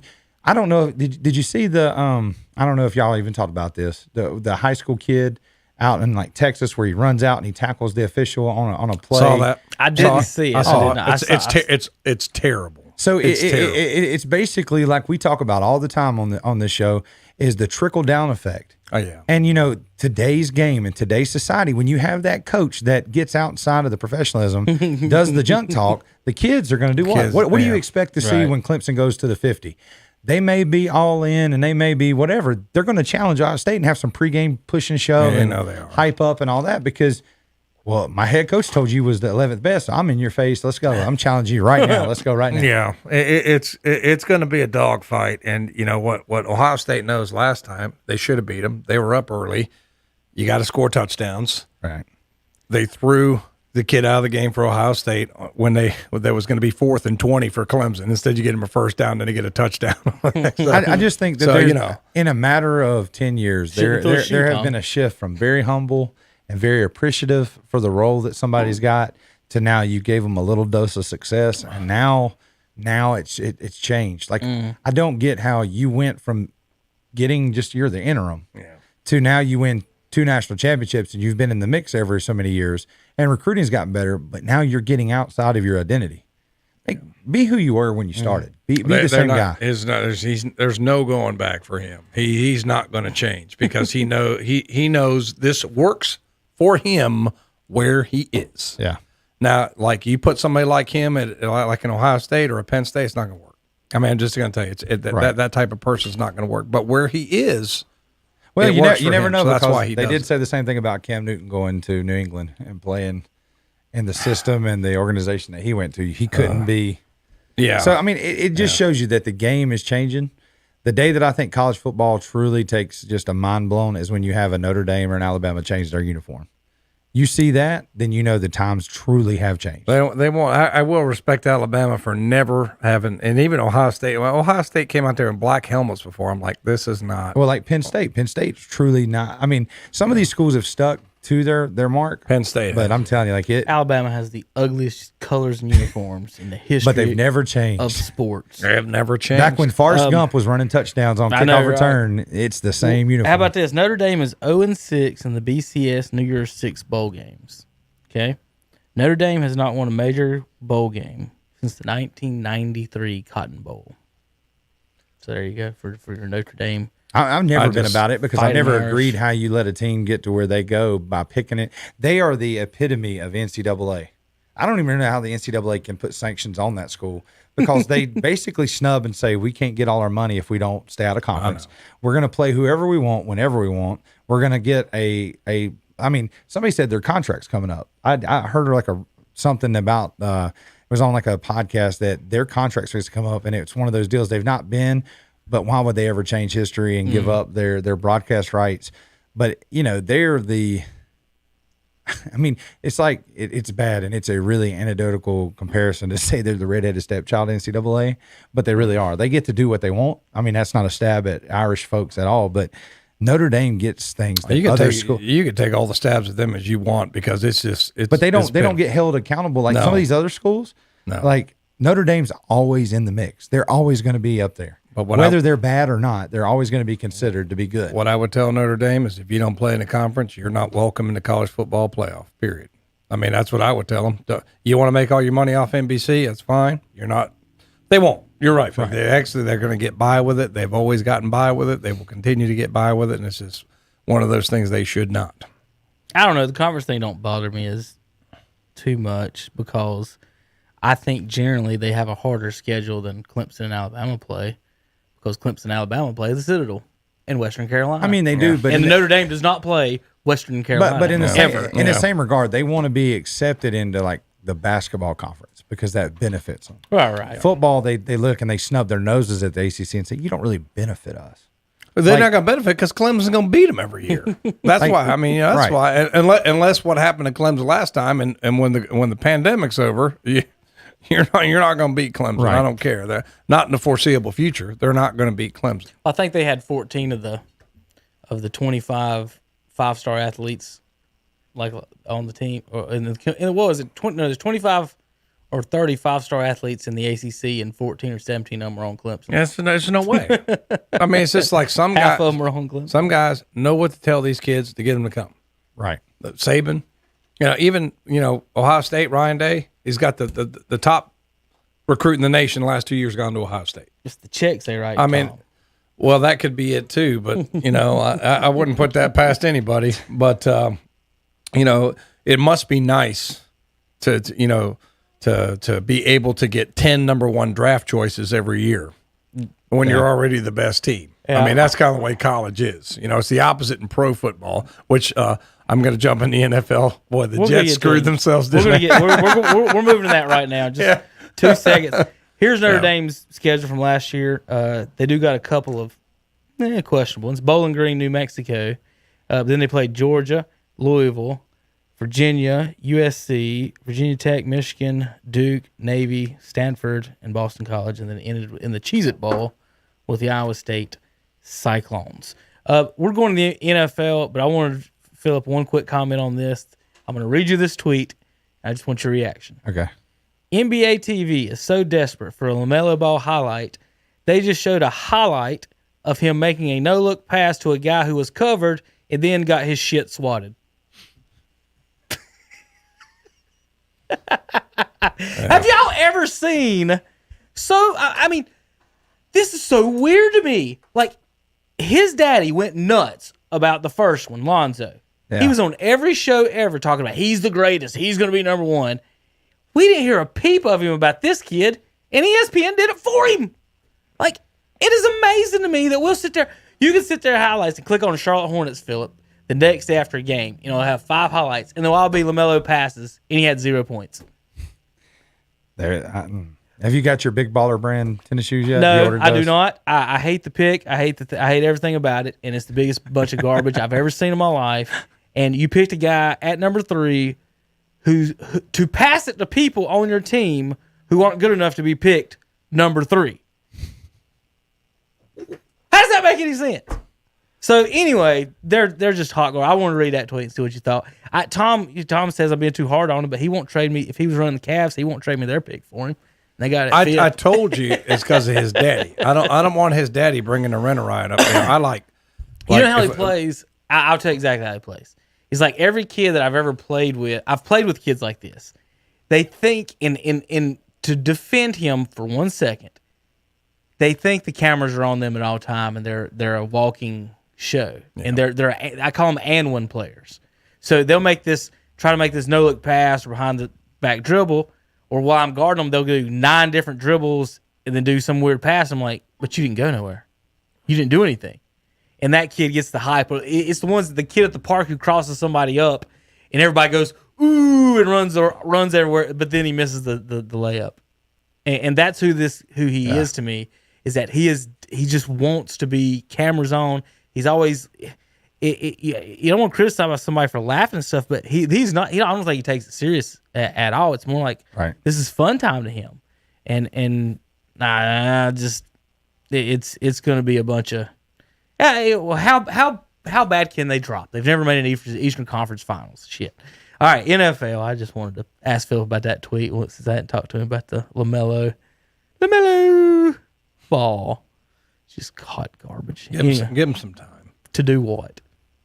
Give him some time. To do what? Just give him some time. To do what? You know what I mean. His brother averages 10 points. If that's the best case scenario. I want to see that's the best I case want to scenario. see the Hornets do better because I do too. Every once in a while I get to go over there to a game and I want some fans there. Well, I mean, once this nonsense is over, I want the Hornets to be good. It's like Kevin doesn't want the Hornets to be good. I want them to. No, that's the problem. That's the complete problem. I want them to be good. Then pull for Ball to get better. Hey, I enjoyed it. We went. I got a Sierra Nevada flag when we went with KTC for the Christmas present. That was I had fun when I went and just and all the other reporters that know of Calvin tell me all the war stories and all that stuff in the press row there. So I mean I enjoy going to the game. So I wish they were good. I hope he's not a buzz, Tom. Okay, good. I'm not pulling. You are pulling against him because I'm not. I'm being realistic. I'm being a diabolical truth teller. When he went 4 of 9 from 3 and had 19 points. He didn't say a word. That bumped his average up to 10. See what I'm saying? Wait a minute, Phillip. And then in the very next game, what I'm talking about. In the very next game, he was 1 for 10 from the floor and had 4 points. But he showed. But we want to talk about one of the 4 games where he showed against the Orlando Magic in a preseason game. Hey, it took Baker Mayfield a little bit. I hear these last 6, Baker 7 Mayfield look set the rookie passing record. This dude ain't gonna set no records. Other than I don't know what. But I'm saying it's like garbage. after his regression, after his sophomore slump, look how well he's playing now. That could happen with Ball.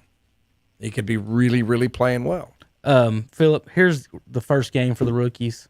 Number 3 pick, LaMelo, 0 points. The guy picked right after him, Patrick Williams, 12 points. The guy picked 5th, 18 points. The next guy got hurt. Number 7, 5 points. 8, 11 points. The number 9 pick, the guy who I wanted them to pick at 3, 15 points in his debut. Smith, 5 points. Fassel at 11. The Spurs, who I went on the Saturday after and said the Spurs pick at 11 will be better than the Hornets pick at 3. He had 12 points. And Cole Anthony of the Magic, who got picked 15th, scored 16 in his debut, then scored 18 on LaMelo's face, hit the game-winning shot, got fouled, and went to the free throw line to ice it. The 16th pick beat him just straight up and our team. Are you done? No. Finally, I thought we said the NFL. I did. NBA. I just can't stand this shit. It just makes me so mad. We got that. It just vibe. makes me We so got that mad. vibe. This is the whole when we put these people on a pedestal and they haven't done anything yet. Holy shit, he's making cool passes, Tom. Give him a chance. Best case scenario, he's Jason Williams. He's white chocolate. NFL. The best case scenario, he's white chocolate. NFL. All right. Put some horse shit. All right, Phillip, do you believe that all the games in the NFL are fixed like I do?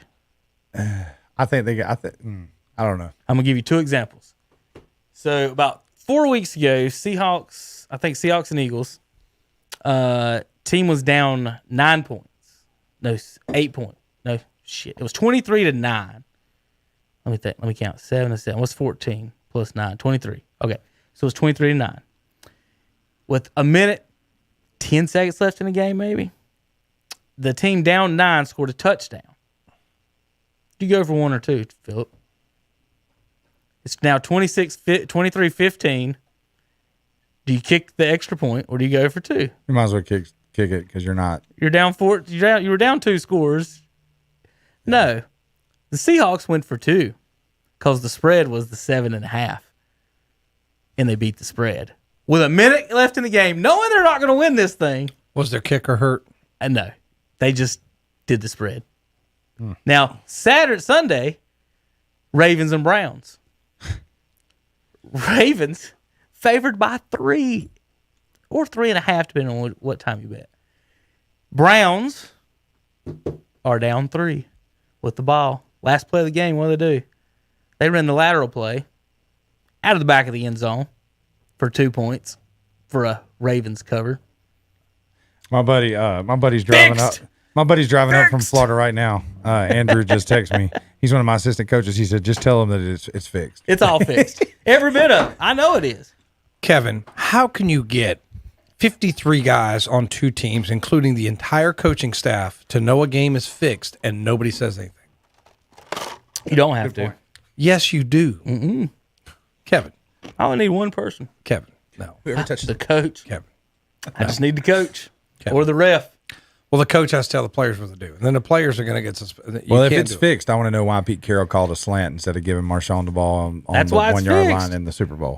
That's why if it is fixed, I would like somebody to tell me what he made. That's a great explanation of why it is Sometimes fixed. coaches outsmart themselves. I will say that. Coaches outsmart Because you know themselves. what? I'll tell you what's even funnier about that moment is if you've ever watched the documentary on that, either Belichick is Albert Einstein or something kinky was in that fix, because the week of Super Bowl practice, he spent an entire period with his corners working that exact same play in that exact same scenario, and they have it on an NFL Films documentary where they actually show the game practice film from up above, and they show him and you hear Belichick saying, "No, you can't do this. You got to jump it.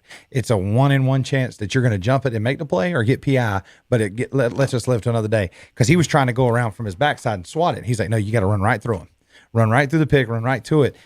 And I'm watching it, and I'm like, how in the world, like, out of all the scenarios, is he that great of a coach? Or how did he know? How do you? And then when they lined up in that situation, he knew. He was like, and you heard the corner. He was like, coach tapped his head, gave the call, and I knew that it was coming. I mean, either it's just happenstance, it's just perfection, and that's just how much more elevated the game really is at the NFL level. Because to show the practice, to show that exact play in that exact moment, and to say we knew that this would be something that they would do, and to know it, practice it up to a T, and then in a game call it and say, here it is. Because you just, you've got one of the best running backs in the league. You give him the power there, and ball game. Yeah, I know. It is. It is what it is. You want to believe, Tom. You want to believe it's real. You just do. And I know sports fans do. They want to believe in something. Kevin, you think everything's a conspiracy, dude. Michael Jordan's dad would be alive if it wasn't fixed. Now with Michael Jordan's dad, that is a little, that there seems to be more to that story, but most other things you think are conspiracies. Well, it ain't always fixed. I mean, you could be like one Major League Baseball team, just beat on the trash cans and give signals from the dugout. See, but that was exposed. That's right. what I'm saying. You're right. If what he says is true, it'd have been exposed. At some point, somebody in the locker room interview would let it slide. Correct. Hey, bro, we did this to get this Somebody money. who's upset about their contract or this or that would spill the beans. So, that the first scenario I gave to you, right, about the 2-point conversion, that 2-point conversion cost a bettor who bet the day before the game $200,000 on that spread. Could you imagine that, going into your fridge to get a beer? All right, gonna get me $200K and then watch that play. Right. That's when you go stand outside the facility. Oh man, that would be. Do you happen to know what the average referee salary is? Oh, it's in the NFL. It's a couple lot. 100,000 in it. It's a lot. It is an awful coincidence, Tom, that it's $205,000. The exact bet that someone made on the Eagles the day before the game, and they went for 2, down 8. If that ain't a straw man, I don't know. I don't know what it is. If that ain't a straw man. Tim Donaghy, Tim Donaghy, does he not exist? Sometimes, though, I will say this, Kevin. Some of this advanced analytics stuff, it plus what you are leaving out is, especially as you go deeper into the season, the extra points are 33 yards now. They're not a given. Right. Those are hard. So, it's not difficult. I'm not saying that. It's just more. It used to be a given. Right. An extra point It's was just a gimme, just a punt. Now it's not. Now it's what, 85 or 90%. Right. So it's not a gimme. So you might think, okay, let me go for 2. If I don't get it, I can go for 2 again. If I get it, I can win, and we don't have to go to overtime. And because overtime is only 10 minutes. That's why we've had a couple ties. And so, plus if they get the ball first and score, so I can see some numbers nerds crunching. It's like, okay, in this situation, we go for 2 because of X, Y, and Z. And that's why, but you still got to give the credit that they had to get that 2-point conversion. See, but that's why But I'm screaming at the TV and watching the Browns game because it's 4th and 4 around midfield. You've got an offensive lineman down. You put the backup in. He went down. So now you kind of want to be careful. So we go for it on 4th and 4 from midfield because analytics tell you to do this. You know what analytics told me? I got I'm down 2 linemen, punt the damn ball. Yeah. But these analytics, man, whatever these numbers say, do. And of course, they get to pass, batted down. And right. So I'm just saying that, and thank God Freddie Kitchens is coaching for the Giants because his play calling, I love it now that he's with another team. But those kinds of situations, I think get you in trouble because I understand the analytics of it, but there's certain times where I still got to go with your gut, than what the mathematical nerds came up with. Well, I mean, but that would explain, not a conspiracy theory, all these analytics that teams are using, Kevin, and they're putting pressure on the coaches to use it. Y'all know that. They're putting a lot of pressure on the coaches to use it. Every police investigation is a conspiracy theory. So let's quit throwing that. Let's quit going that. Well, how do we go from the police? But what I'm saying is that word conspiracy theory isn't a bad word. It's just a theory. I'll just say this. You talking about analytics. I ran up on something. I found a YouTube series that I'd encourage you to go check out. It's that high school coach that goes for 2 every time. I've seen and will not kick off. He has 4 kickers in his program. He's got a girl.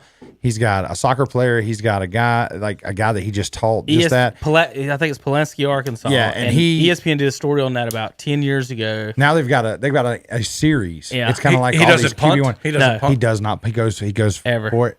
Because he said the stat of it.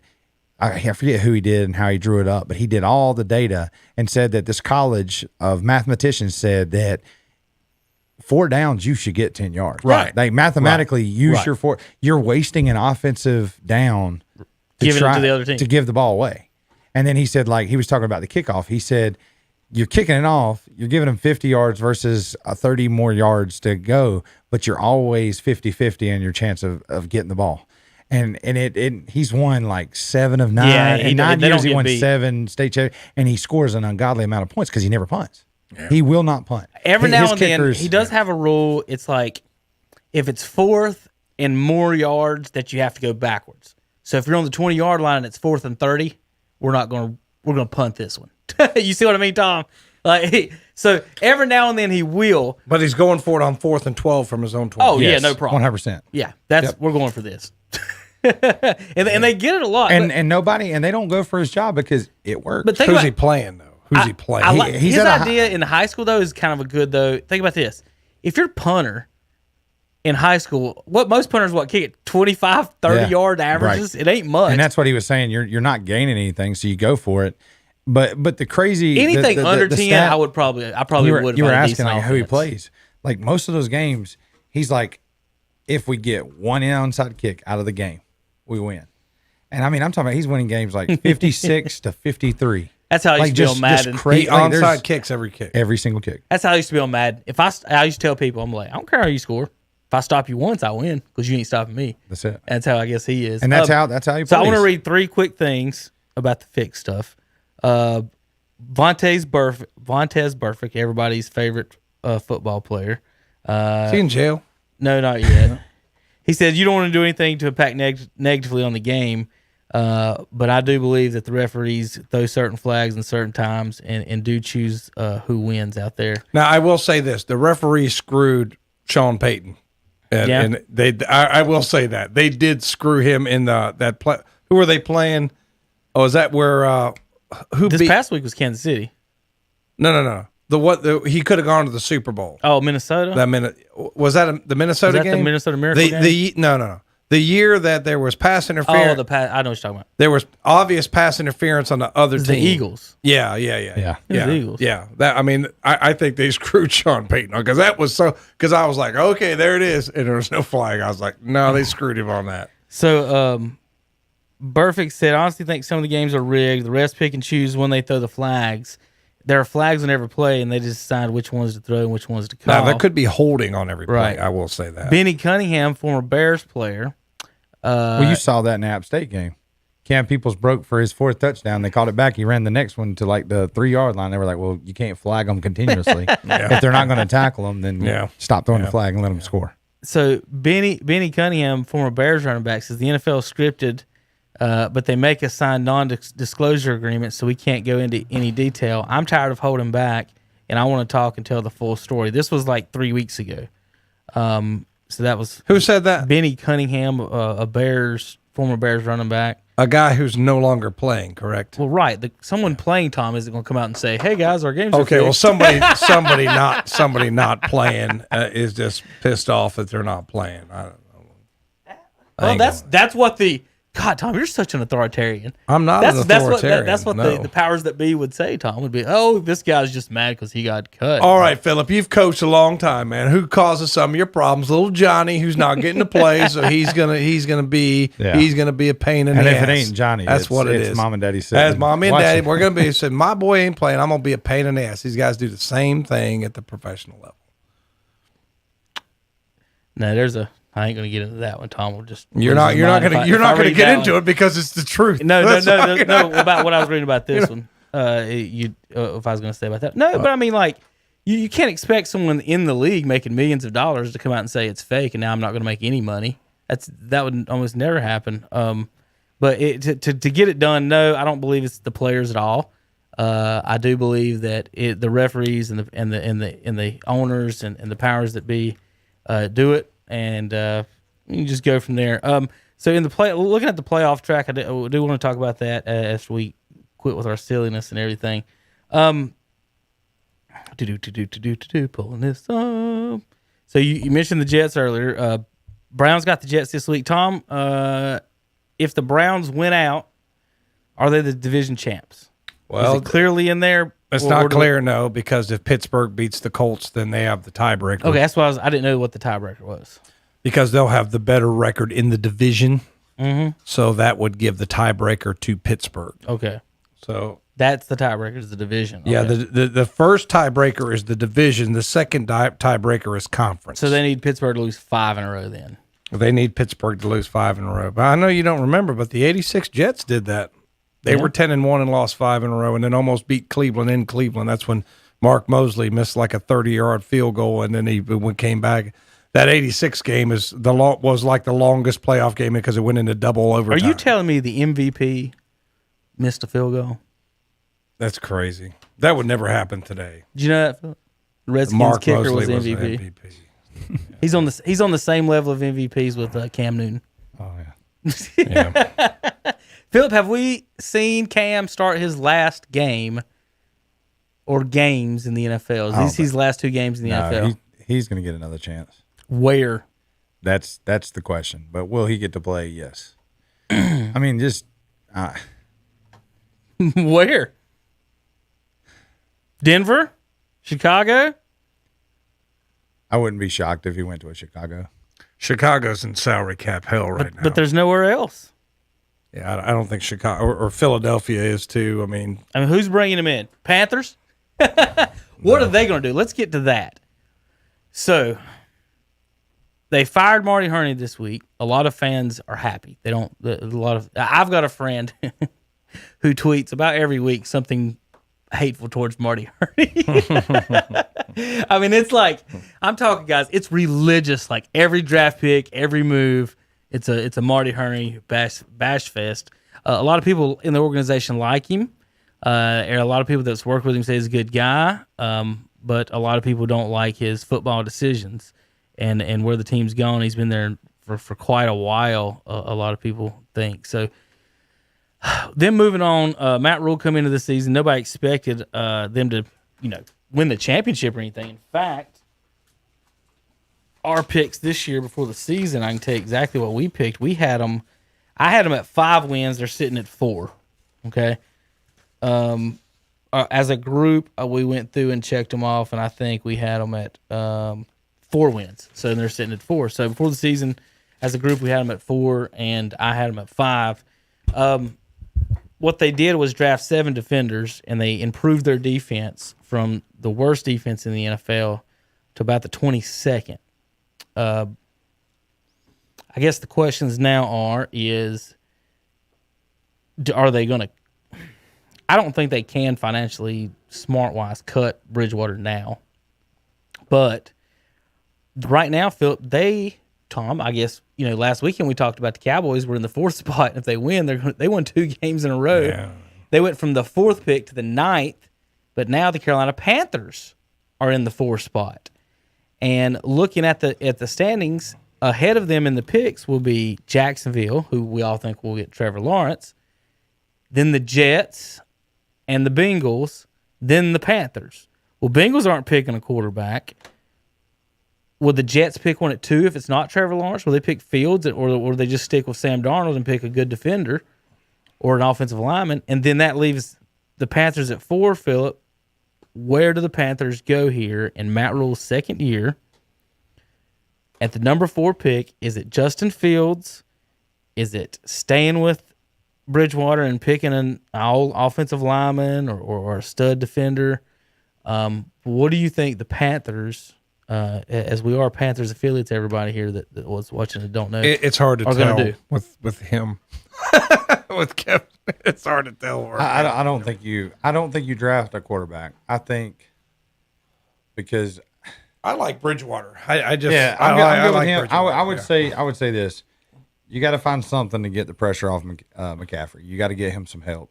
The second thing is you've literally lost your linebacker core. Mm-hmm. You've got to. I think you have to look there first. You've got to stop the run because what's funny about that? I say 3 years ago when Chaz signed with North Carolina, I said that he's going to replace Cam in Carolina at quarterback, and he may be replacing Kuechly instead. Yeah, I think a linebacker pick for them. Defensive line, I mean, unless you go defensive end and find a rush, and I don't know that there's one in this next draft. So linebacker, you've got to have a guy that can run pass. But you get linebackers in the 2nd and 3rd. That's what I'm saying. So like first round, I'm thinking you're looking receiver, running back. I think you got to find another offensive weapon because right now you're asking Bridgewater to do a lot with very little. You've got a bunch of young receivers, and then you have McCaffrey carrying a heck of a load. We all know that when you take that kind of load and that type of carry of the offense, eventually he's going to get injured. I wonder if they could get Pitts at 4. That tight end would be if they huge. could get Pitts at 4. You don't pick a tight end at 4. You're going to pick Pitts at 4. You'd pick him there. He's a vertical. He's a vertical threat. He's good in the run game. He'll be every bit as good as Kelsey. That's the Florida tight end. What's the highest ranked pick tight end in history? I think they say Pitts is the second or third overall prospect behind the quarterback. Yeah, but what's crazy is if you don't have to line him up with his hand in the ground. You could put him out. I mean, he could give you what Olsen. What he is Olsen and Olsen's prime. Where Olsen came in and we tried to utilize that and that helped the offense. Yeah, but what Kevin says, what are they doing a lot of times? Just dump off to McCaffrey. They're doing that a lot. But you got Pitts, you're not going to have to do that as much. So and he'll go across the middle. He's big enough. He can go across the middle. He can attack on the edge. I mean, I would get if I could. And watching the way like Cleveland utilizes their tight ends, you can Cleveland doesn't have that many wide receivers, but they've got tight ends that can almost do what wide receivers do. So you say what? Trevor Lawrence goes number 1. Maybe. Potentially. I don't think there's any maybe. Do you think Etienne Etienne goes top 3? I could see Carolina going Travis. I'm about to read you a mock draft, and let me the highest ever drafted tight end was 4th in 1957. Ron Kramer of the Green Bay Packers. Mike Ditka and Riley Odoms in 61 and 72 were the next highest at 5th overall. Yeah. So those are the highest draft picks. Last year, let me think, there was a player at 11, 2019, 8th, and 25th, 19th. Hunter Henry, that was 2nd round. Yeah. What I was thinking, though, Phillip, when I said maybe, I guess I clarify. Whoever has the top pick might not take Lawrence and trade. You see what I mean? Right. So, like, the Jets are no longer number 1. Right. Jacksonville's 1 right now. Would they have taken Lawrence after they just took Darnold a few years ago, even though they've looked pretty good with Darnold there? You see what I'm saying? Yeah. Like, I don't know if a team. To me, it'd be a waste. I wouldn't pick Lawrence if I was the Jets. If you already got a quarterback, like Burrow, they're not going to pick. They're not going to pick him. You can get that. What if Cincinnati picked Trevor Lawrence? You could get. You got to get some defensive linemen. You got to get some offensive linemen. I don't care. Look what happened to Burrow. You know what I mean? You got to have a line to protect him. Right. So, it's one of those things where, you got a pretty good quarterback, and Darnold has shown the ability to be a very good quarterback. Mm-hmm. So, why not go get a left tackle? I don't think Darnold's terrible or anything. I don't either. So, he's been hurt a lot. Right. So here's the latest mock round. I don't know what this Pro Football Network. Lawrence 1 to Jacksonville, a tackle from Oregon 2 to the Jets, defensive end from Miami to the Bengals at 3, Carolina Panthers, number 4 pick, Justin Fields, Ohio State. I don't think that's a good move. I don't know. Maybe I've seen the very, very, very good Justin Fields, and then I've seen a Justin Fields who's trying to do too much. Yeah. So it's one of those things where he's going to have to make some adjustments going to the program because he's got all the talent in the world. But here lately, I think when he tries to put too much on his shoulders, that's going to hurt him. But his game reminds me a little bit of Jalen Hurts, and Jalen Hurts has been. You watch him for the Eagles; he's doing a lot of what he did for Oklahoma. Yeah. So I could see him being that kind of player. But the more and more you take on, it's like I worry some of these guys take on too much, and then that's like a mental wear on you. So it'd be interesting to see. Here's the players listed after that. Honestly, realistically, looking at the Panthers, does Rule want to play 7 years of Bridgewater? If the answer is definitely yes, then you're doing a totally different thing. If it's maybe or not at all, it probably is Fields in this. If you're at 4. At 5, it's got a Penn State linebacker, Parsons. At 6, it's got the Dolphins picking the wide receiver, Waddle, from Alabama. 7's got the Eagles picking the cornerback from Alabama, Surtain. 8, Cowboys edge rusher from Michigan. Chargers 9, Ohio State guard Wyatt Davis. 10, Giants Caleb Farley from Maiden. is number that's 10, great. is number That's great. 10. You know, I got to thinking about something. Is awesome. Mac Jones coming out this year, or is he staying at Alabama again? I don't. They If he don't come have him out, on the board. he would come out low. He's played very well. You could almost take him, like the Panthers, if they wanted a QB, you could pick him later. He's played very well. And I remember when he first came in for Tua, they acted like the sky was falling. But you don't go to Alabama unless you got talent. So I mean, he hasn't announced he can. He's a redshirt junior. The thing that's scary, well, we've already talked about college. I was about to say the thing that's scary for them is they just lost their starting center. Dude, That's huge. I didn't even look at this. What happened? Caleb He got Farley. rolled up and they took his knee out. Oh, yeah. For the folks watching, Caleb Farley is a local product, cornerback, and they've got him going 10th overall. That's amazing. I mean, I'm just saying, that is just outstanding. DBs are a premium. And Tom and Phillip, he's the fastest high school player I've ever seen. You watched Keywan Pryor the past few years, and I think in a head-to-head race, that kid would beat Keywan. Yeah. I got one that'll beat him. Do you? Romar Morris. Out of Salisbury, the year we won the state. Yeah. He won on every classification, indoor, outdoor track. Did he in the really? 100. He was by far the and then if you want to go even further back and local products, you still got to go Manio Mitchell and then Travis Padgett. Well, Manio got to run in the damn Olympics. I guess that I mean, counts. Manio Go back a little. and Travis. Go back a little further. Norris Hopper. But Hopper. again, Manio, the Norris to me is in a Keywan Pryor side to side. Yeah. You can't touch those two. Yeah.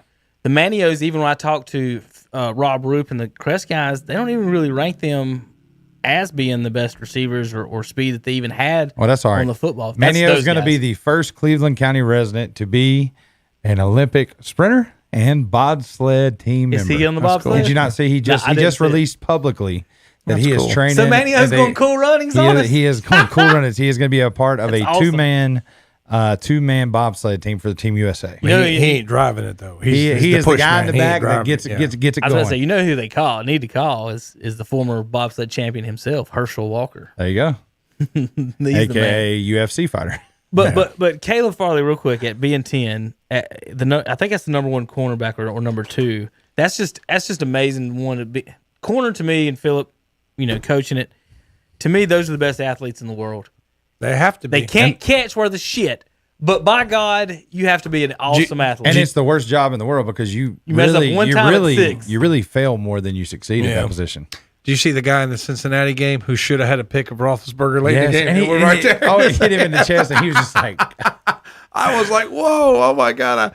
And then it didn't run through your mind. That's why he plays defensive. "That's it. back. That's why he's not on the receiving floor. That's why he don't even play special teams."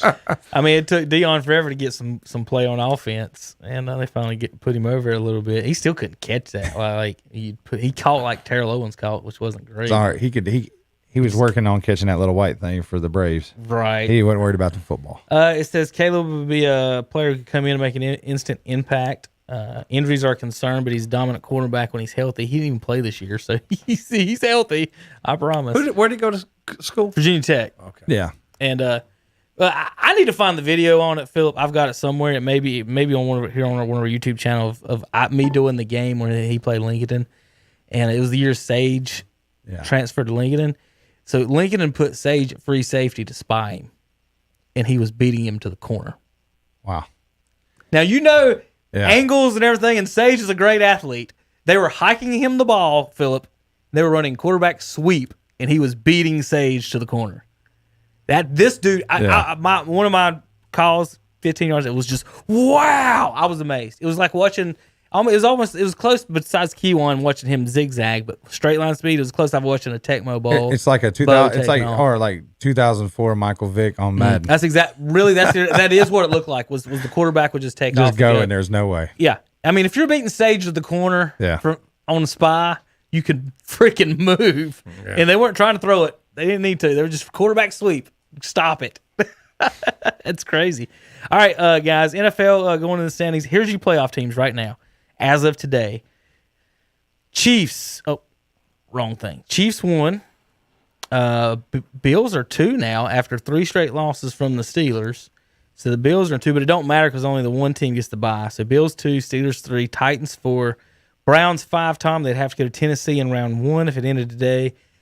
Indianapolis 6, Dolphins 7. The bad thing about that is Cleveland's about 1 game from being in the playoffs and one game from being out of the playoffs. They definitely have to beat the Jets. If they don't beat the Jets, right, they're in trouble. their path becomes very difficult. Now, that being said, they're playing very good ball right now.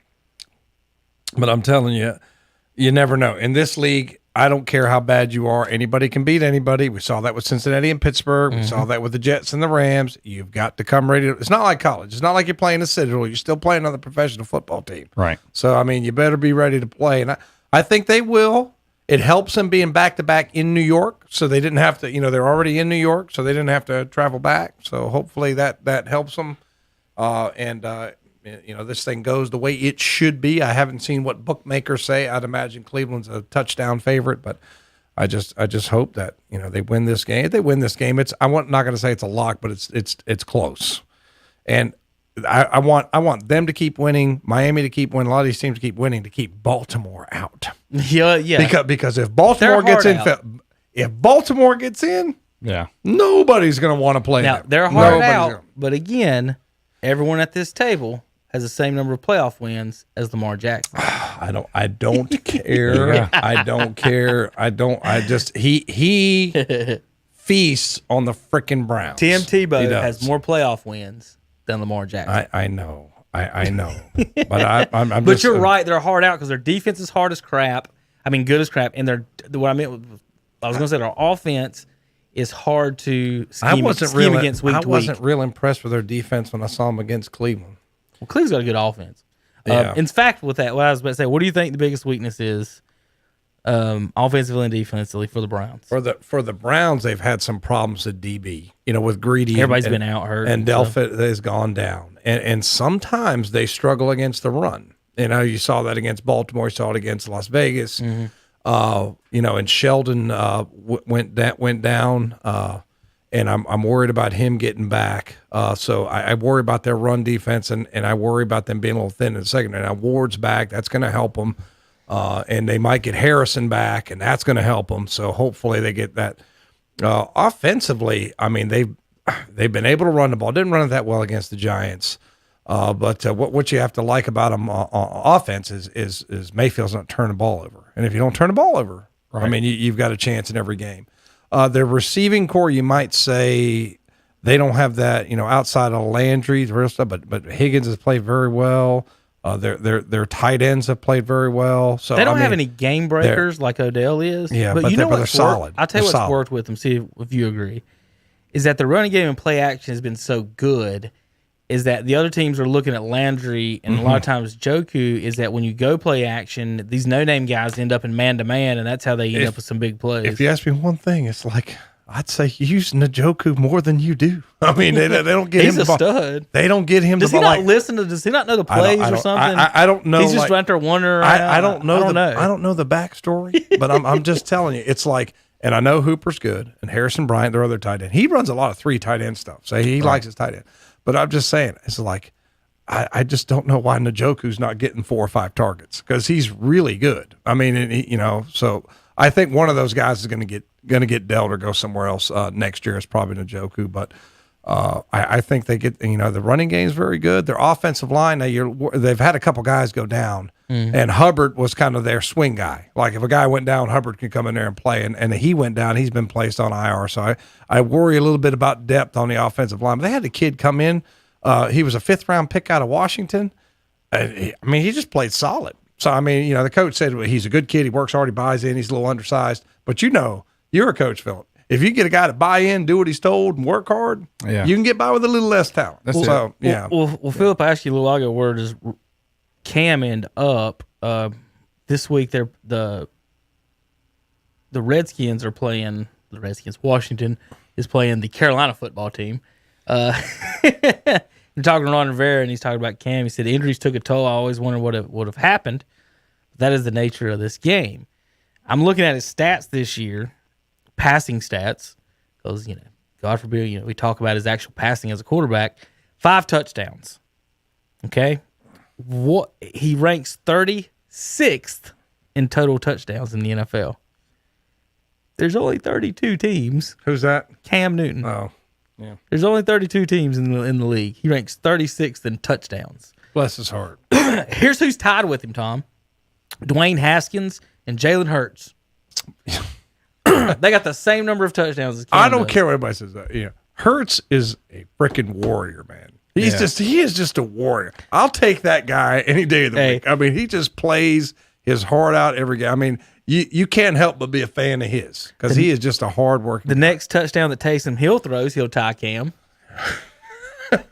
They didn't play bad with him. He started how many games? But see, it's been such a hard time to be a Cam Newton fan after his performance in the Super Bowl and his that whole maturity thing. But it's not went away. Like Cam Newton is going to be your next prototypical complainer about the league and the league doing him wrong and holding him back and preventing him from his opportunities. I mean, he went from Carolina, where he was the guy, to now the best dynasty type program organization in professional football. And everybody said that system was bigger than Tom Brady. Tom Brady leaves, and now they're eliminated from the playoffs. Mm-hmm. I mean, but then they lost a lot of guys on defense. Right. But then the rebuttal that people want to say on like a lot of these talk shows that you listen to is, well, he's only 8-7 or 8-8 or 9-7 as the Bucks, and the Bucks don't even play in that strong of a division. And I'm like, well, I just think that Tom Brady doesn't get the credit that he deserves, because I think that he is an exceptionally great quarterback. I think that Cam Newton had a lot of hype built around him. He came out, at one point, I think I was actually on this show, and I said, at what point do you throw away all these single game records and try to win a championship? Because Cam Newton's first year, they weren't winning, but he was setting all these records as a freshman NFL quarterback. And then you turn around, they were 6-10. He threw for 4,000 yards. That's the only 4,000-yard season of his career. Right. And then the year that they go to the Super Bowl, I mean, it was just, I don't know. He had a great support staff around him. Then the next year, anybody that had a problem with Cam, they got rid of. They got rid of, Josh Norman. Losing him, they could say what they want. Josh Norman should have stayed in Carolina. He was good for Carolina. They needed that energy, smack talking. Me and Terry sit here. I don't know if Tom remembers. Both of us said that he was the MVP of that team. Oh, he was. Because what we remembered was, and you're a Cowboys fan, you remember, is when the 49ers got Dion, we were like, well, shit. Okay? Then we got him away from him. It's right. Not, and it's because if you have a guy on your team that can shut down someone, whether it's anybody, that whole side of the field is shut down, right. You can focus everything away. It's such a game changer. And that defense that year with Josh Norman, that's exactly what he did. He shut down every single person there was. They get rid of him. And then they move on from Steve Smith. Steve Smith should have never left Carolina. He should have retired as a Panther. Steve said they cut him because, quote, Cam can't throw slants, and that's what I run. So that's what I'm saying. Like that just goes to show you. That was his exact words. My biggest thing that I've always had an issue with, and that's some things that I'm currently dealing with that we talk about amongst friends back in Florida, is you have to build your program around the players you have, not a system that you're trying to run. Mm-hmm. And they were building their system around Cam Newton.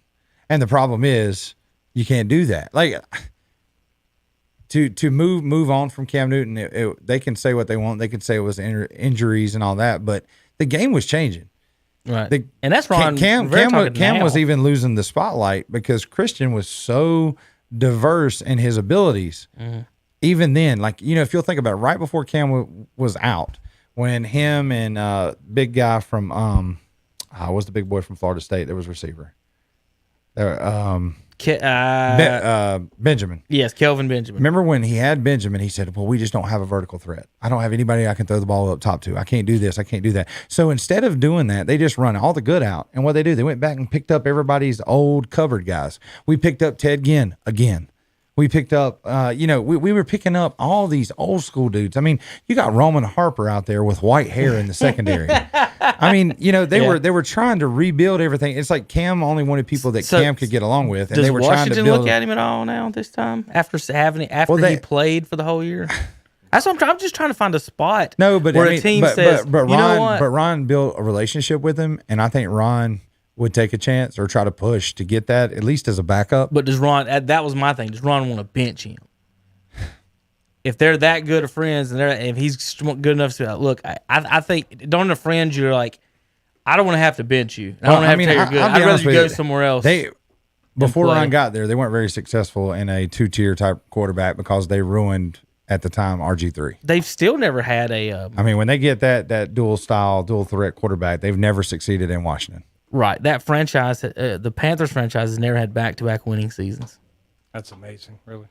Been to 2 Super Bowls though. So. But when Carolina was at its Yeah. best is when it had a bunch of no-name nobodies. So Haskins was doing just big fined things. $40,000 for a strip club joint. and stripped.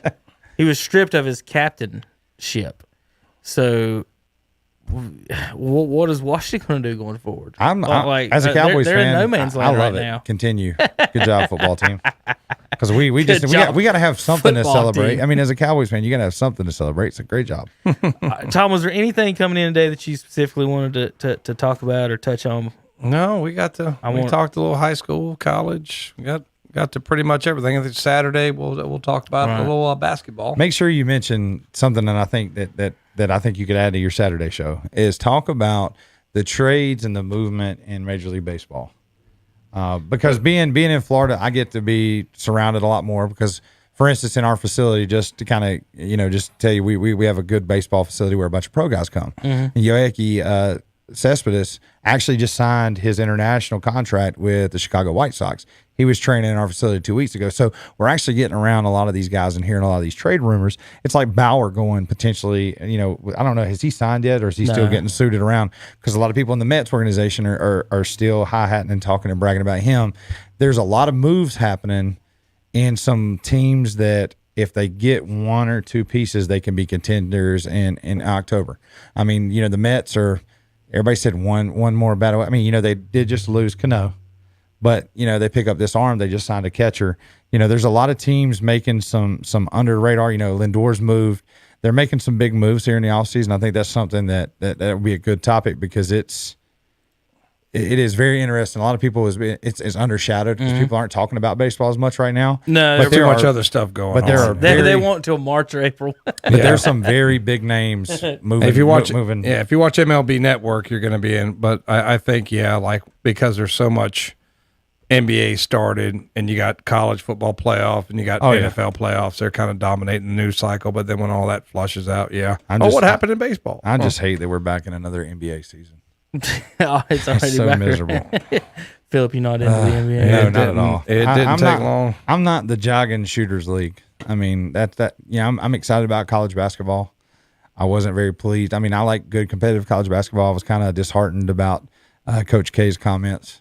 We just don't want to play any more non-conference because we just keep losing. He's and 200. It's dangerous. I was like, come on. He's 274-5 in non-conference home games. But he complained about it, and he tried to use it like he almost I feel like Dabo could mention him in his next conferences. Now you got ACC powerhouse college coaches trying to bow out of non-conference play because they're not being successful. They're not winning the games they expect to win. So I think that was the hard thing for the week. I did have one thing I didn't need to touch with you on baseball. We talked Saturday. Gotcha. The Negro Leagues. Yes, being that's awesome. Put into it. We talked about how, I think that until they make a decision on what to do about the 90s, and then now obviously the stats. So stat heads are going to hate it and then they figure out because a couple bad things. Pete Rose's not in the Hall of Fame. Right. Barry Bonds not in the Hall of Fame.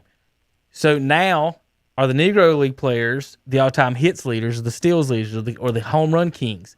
Now with that said, then what do you do about the Hall of Fame? And we said, we kind of come up with, why don't they just make a new wing for every decade? Yeah. And then you say, these guys played in the 90s, and you can come up with whatever you want because none of them ever were tested positive for anything or actually suspended for anything. Right. And then you let Jeff Bagwell in there, but not Barry Bonds. In the same time, the only things that I think that will ever be discussed and they'll have to do some analytics on is at that time, you had the Negro Leagues and you had regular Major League Baseball. And you had them trying, just that population. Trying to show the quality, trying to show that we have athletes here too. Look at what these guys are doing. So was there ever any fluff? Was there, I guess have people probably arguing now, Hunter. God, I just keep looking that way. You probably have people argue that the Negro League's stats are better. Well, they're better ball players. They're just going to do some people will go there with some that. comparative analysis. They're going to have to look at some things. And I just wait till the war people get involved. I was about to bring up your favorite stat, the war stat. But no, it is quite an honor that they even recognize it. It's a shame that it took that long. Right. Because all we want to talk about is combating racism or we want to integrate everything. Mm-hmm. And it's like, wow, it took until 2020 for us to acknowledge the Negro Leagues and to say, hey, we're going to bring your stats in now and we're going to take a look at it and we're going to try to not only recognize you, but to honor you guys. And what's sad is there's not that many of those folks living. Oh, right. So it's like, I mean, I don't know. To their families, it's awesome. I just think it would have been a better show if in the 90s, early 2000s, give an opportunity. Because 20 years after Pete Rose dies, we'll be talking about his Hall of Fame of entry. course. I mean, so in itself, that's it is something for contention. I think it's going to be hard to take away certain awards that were won that was given to MLB Hall of Famers during that time. But I think you also have to bring in contention. Yep. These players that were successful in that league as well. All right, guys. Well, thanks for coming in today. We're going to have a Merry Christmas Saturday. We'll be back live 8 a.m. We've got bowl games and basketball on KTC Broadcasting. Please tune in. Follow on Facebook for the schedule. But Saturday, 8 a.m., Terry will be here. Phillip, when are you going back to Florida? He was supposed to come in today, I'll be but in. he didn't show up. I'll go back sometime right before the new year. I'm going to let you know if you want to come in Saturday. Let me know, because I don't think Hunter will be back in. Well, we've been chatting a lot on. I'm pretty sure he's listening today. We've been chatting a lot on Twitter. So so I've been keeping up with I'm not sure that he'll be back for Saturday, so you can come eat his biscuit if All you right. want. Sounds All like right, a guys, plan. we'll see you guys on